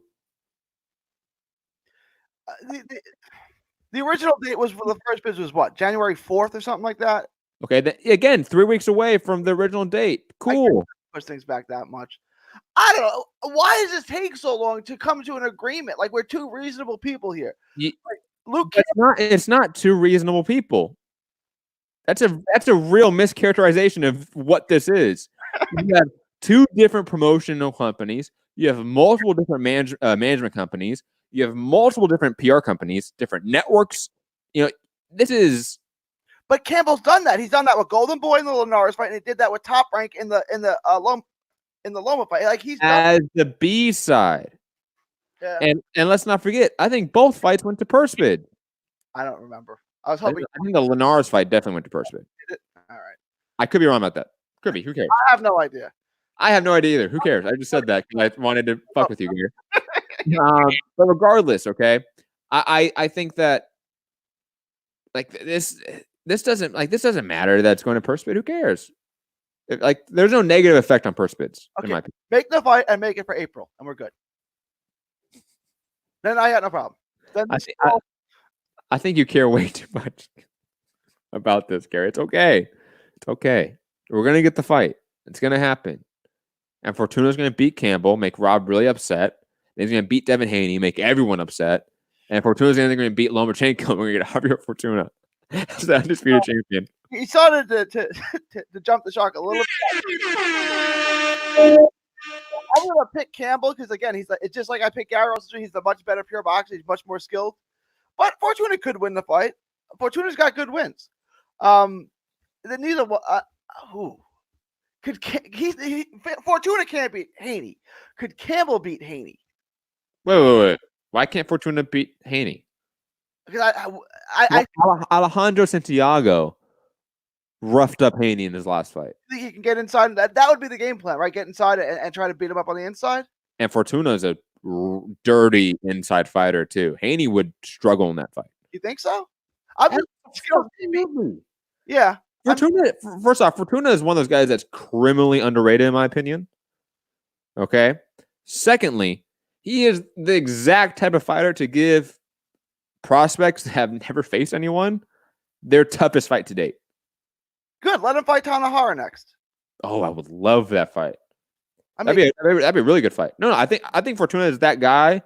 He's that like perfect top 10 gatekeeper, where he's 8, 9, or 10 in the ranking, and he should be fighting all the Tanaharas, the Ryan Garcias, everyone. Yeah, no, I agree. Let Tanahara. He'll make Tanahara. You're right. He's a rough fighter. I think Tanahara outclasses him, outskills. I don't want to say outskills him, but Tanahara makes his life miserable for him. I mean, Fortuna makes his life miserable for him. But I think Tanahara wins. I think Campbell is more of a favorite against Fortuna than Haney is against Fortuna. Haney's got next world athleticism, though. You know what I'm saying? Like out of this, like. So. It's still an athletic competition, Matt. Right? Like we were talking about. What's the Irish guy's name? Mick Conlon. Like, man, Paulie made it really far in this sport, man. Okay. Have you seen the heavyweight division? Heavyweights are a little different than lightweights, though. But yeah. No, I mean, have you seen Jared Miller? See, the thing with Miller is he good? Okay, for a guy who's 320 pounds, he's a good athlete. You know, like. Jerry, don't worry about it. Don't worry. I'm just messing with you. Okay, I understand your point, but Haney is still a guy that I think is largely an unfinished product to a degree. I think on top of it, he's a guy that's faced no one of note his entire career thus far. He's a little bit overhyped, in my opinion. I think there's a lot of push behind him when he hasn't really earned that push to a degree. Same with like Ryan Garcia. Like Haney and Ryan Garcia are the same exact person, guys. I don't know why we act like they're not. They are. Same exact fighter, same exact hype, same exact push, same exact resumes, almost to a degree.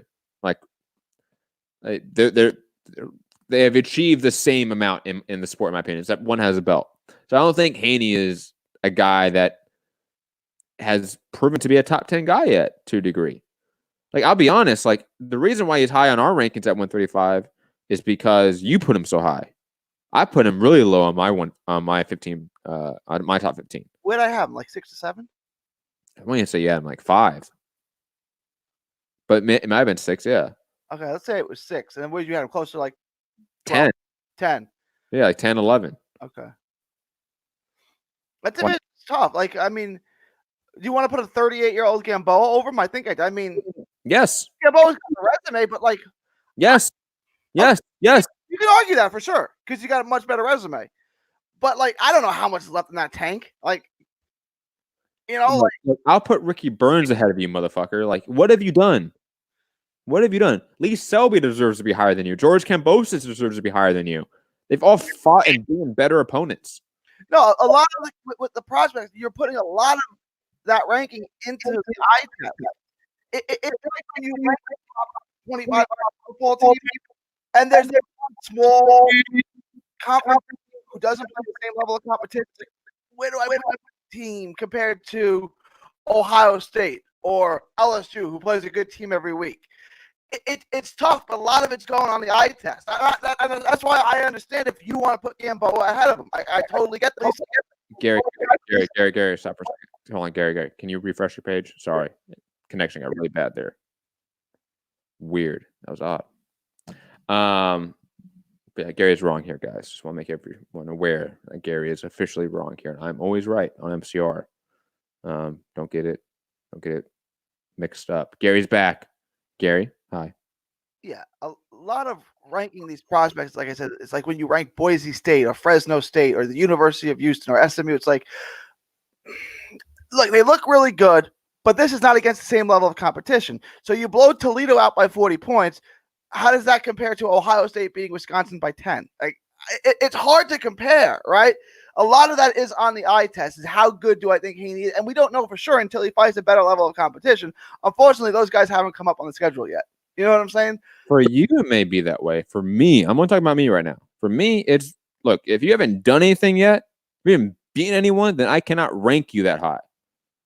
Like, sorry, whoever we're talking about, even Shakur Stevenson, right? Like, you haven't done anything yet, man. Like, I don't care you got a fucking belt around your waist. I don't care. So who did you beat for that belt? No one.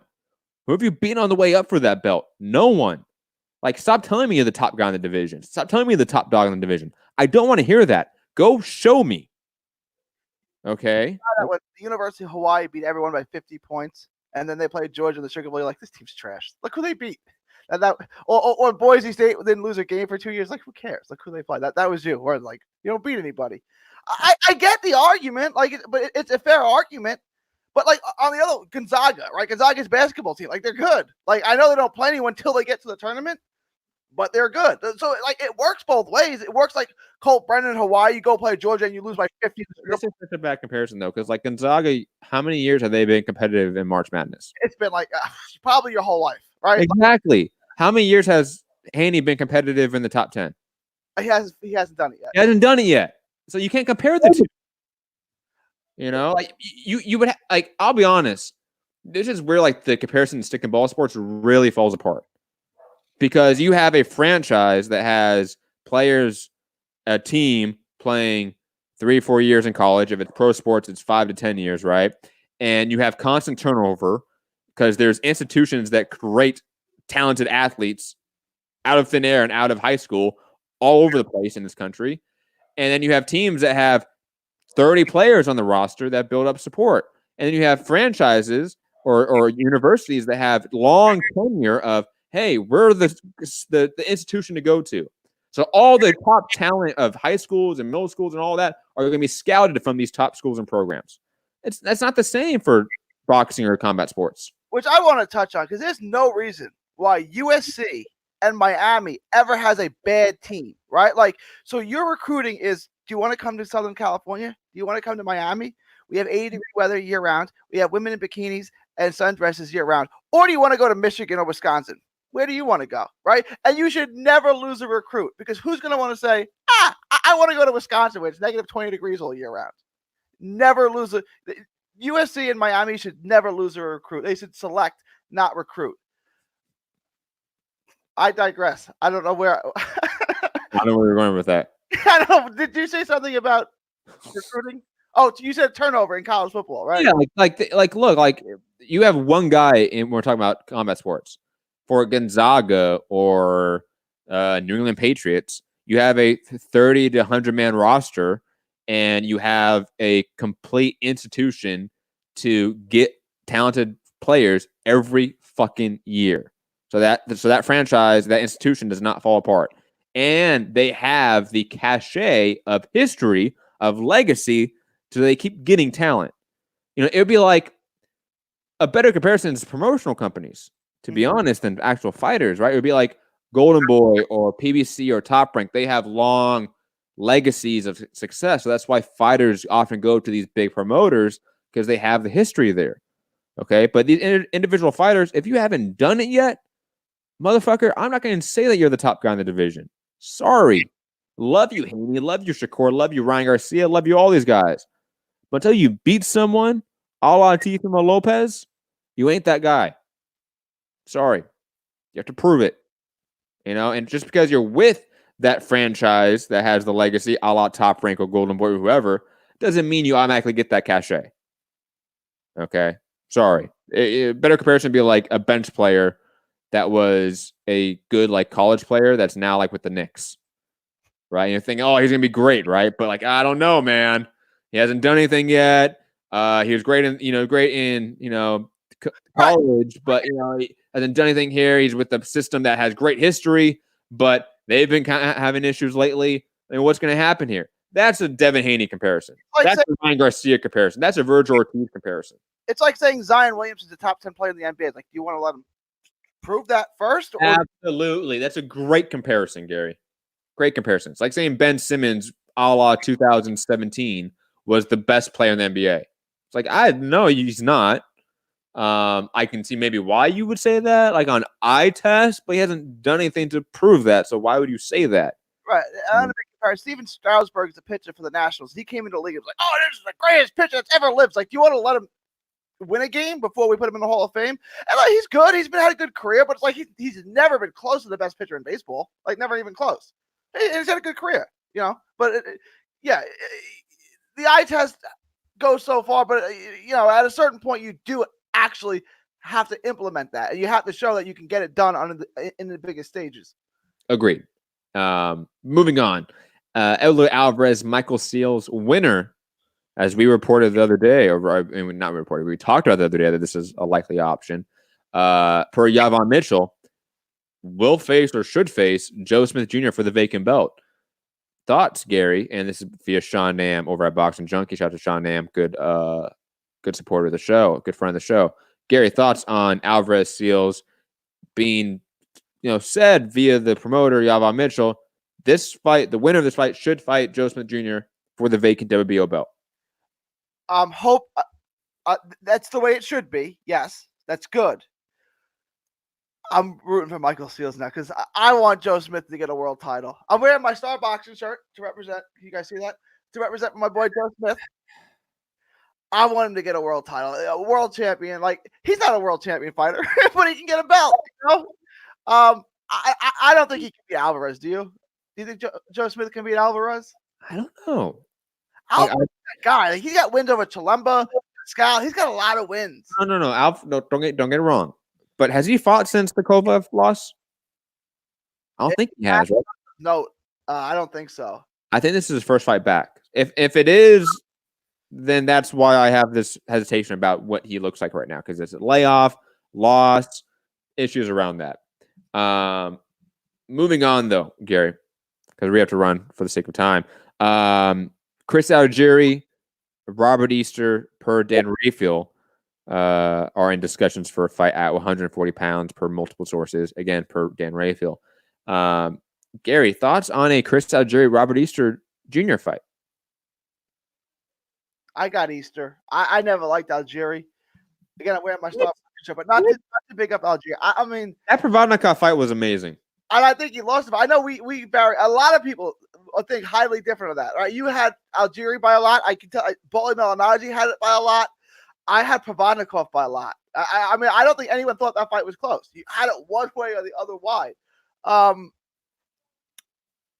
Great fight, though. It was a long time ago. And I mean, I don't know.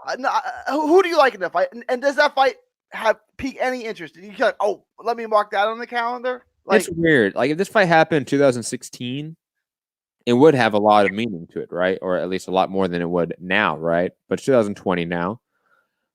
Robert Easter didn't look good in his 140-pound debut, so to speak. Chris Algieri in his last fight against, God, who was it? It was the UK fighter.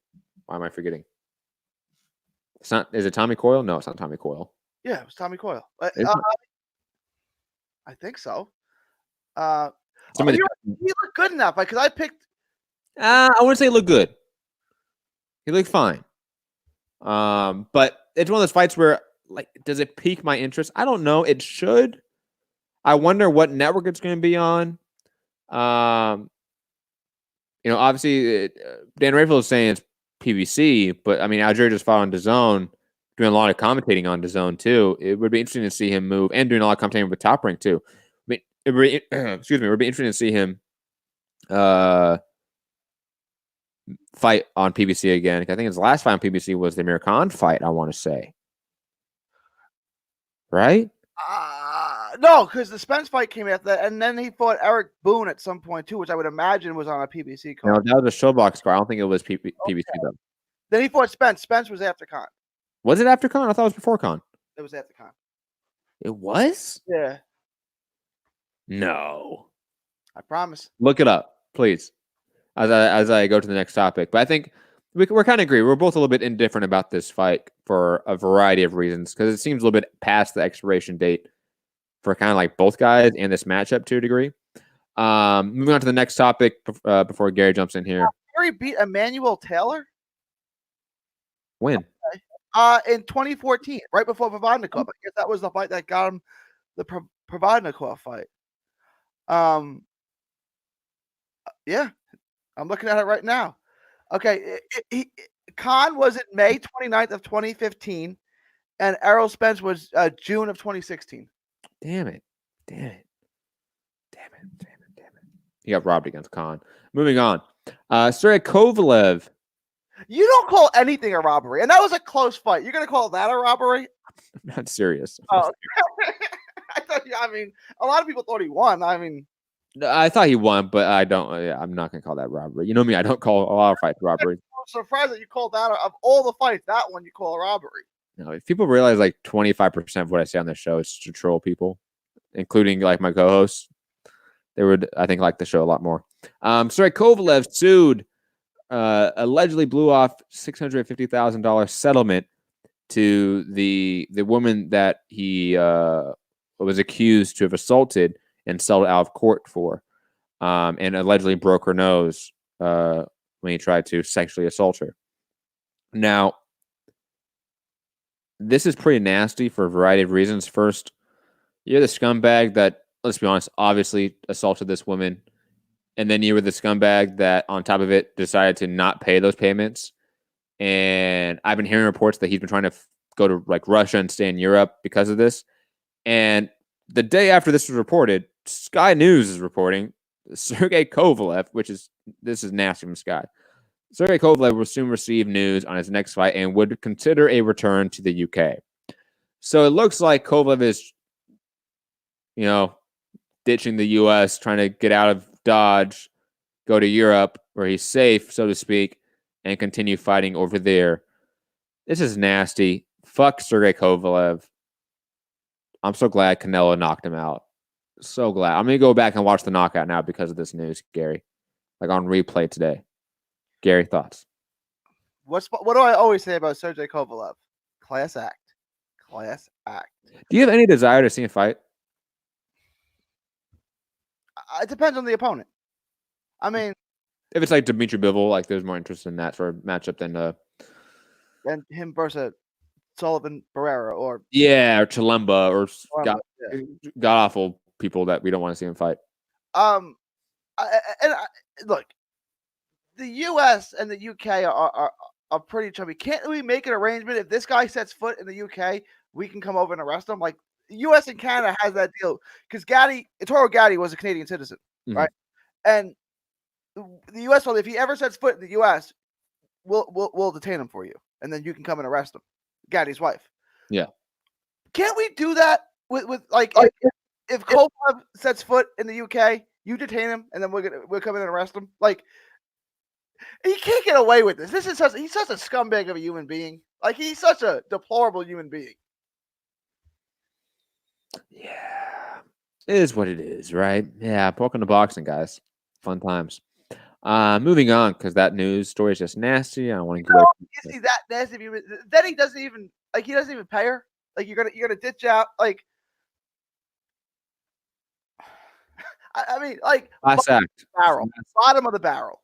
Class act, Sergey Kovalev, as we say very sarcastically. I hope everyone understands that. By the way, heavy on the sarcasm. I thought we reported this, but I want to say I cut this part out of the show and we didn't actually report on this. But my copies are saying sources talks progressing toward a heavyweight tilt between Daniel Dubois, Joe Joyce earmarked for April 18th in London. No agreement on money yet. Big time British heavyweight title fight, or not title fight, sorry, heavyweight fight. And the winner would be lined up for a title fight in the near future. So fight's not official yet. It looks like it's progressing. No negotiation on the money yet, which seems like a major hurdle to get past probably. That might actually stop the fight from happening. But we're hearing a date and a city, April 18th, London. And that's a good sign. Gary, thoughts on Dubois, Joe Joyce, April 18th in London? Talks progressing, but still major aspects of the negotiation not even broached yet, so to speak, between the two parties. If Joe Joyce wants to make the fight, it'll happen. I guess you have to pay him enough because it may be a little bit, but it could be that bad. Yeah. Plus, let's be honest, Donald Dubois just needs to knock out Joe Joyce and then fight. Oh no, Joseph Parker. Perfect. Dominate Brazil and just get rid of Brazil. No, that's mean. That's mean. Stop. That's just mean. Ooh. Battle of the Prospects. That's a better Battle of the Prospects than this one. Because I think most people agree that Dubois beats Joe Joyce, right? I think most smart people are on the consensus here about Daniel Dubois. All smart people, most people agree on that. If you don't think Dubois steamrolled, you're not smart. Agreed. Dubois, Adam Wanaki. Oh, damn, that's not amazing. Much better fight. Good. Chef's kiss of a fight right there. No way that PBC would make that fight. 0% chance. We're staying on that 0% chance theme. Yes, that's true. Last news topic of the day. Per RMC Sport, which is a French outlet, Tony Yoko is in negotiations to sign a promotional deal with Top Rank. Bob Arum has revealed. Arum said he hopes the 7-0 French heavyweight who won the gold in 2016 will join Top Rank. Obviously, he did have the PD issue in 2017, I want to say, when he skipped out on a bunch of tests and the French Commission, or I think it was the French Commission, they suspended him like for a year, I want to say. But digressing, gold medalist, undefeated prospect, I think largely last seen demolishing people like Dave Allen. Thoughts, Gary, on Tony Yoko going to Top Rank and potentially joining up with Tyson Fury and Jared Miller in that stable? Yeah, I mean, Top Rank needed to build a heavyweight stable desperately, and they're starting to do that now. I mean, what do you think of Tony Yoko? I mean, where do you think his ceiling maxes out? I think he's really talented. I'll be honest. I think it's a little bit hard because a lot of his fights have not been televised, so it's been kind of hard to find him. On top of it, I think that cloud of the PD issue was one that really affected his momentum more than other fighters. And I think it's been hard to separate that story from him. However, in terms of just pure talent, he is really good. Like it's him, Dubois, and like Wanaki as like my three guys, as like my top three prospects in the heavyweight division. That like I see as like those are the top three guys that they're gonna be in the top 15 for the next 10 years. Without a doubt. So I think Yoko is pretty good, to be honest. I think he has great athleticism for the heavyweight division, great power, and obviously the boxing skills there. You forgot to mention the next great American heavyweight champion, Tristan Calcruth. Who? Tristan Calcruth. Who? The kid that fought on the I know. He fought at cruiserweight, so I'm not gonna give him heavyweight till he fights that heavyweight. They got to bulk up about another 20 pounds, which they got plenty of time to do. Absolutely. But Gary, that's gonna be it for this show. Unless you have anything else to say about Tony Yoko and Top Rank. No, it's another fighter to add to their stable, and well, I guess we'll just see where his ceiling is. Agreed, Gary. You can find me, Matt Hunter, MCR, on all social media platforms. Hit the like button, share the show, subscribe, all that fun stuff. Patreon.com/Mixed Combat Radio. Gary? Again, sorry for any audio issues. It's all Rob's fault. 100% Rob's fault. Or Fu. Or Fu. Definitely Fu. That's why he's in hiding. Find me on all forms of social media at 3D Boxing, 3D Boxing blog. From Texas to the world. Thank you. God bless. Peace.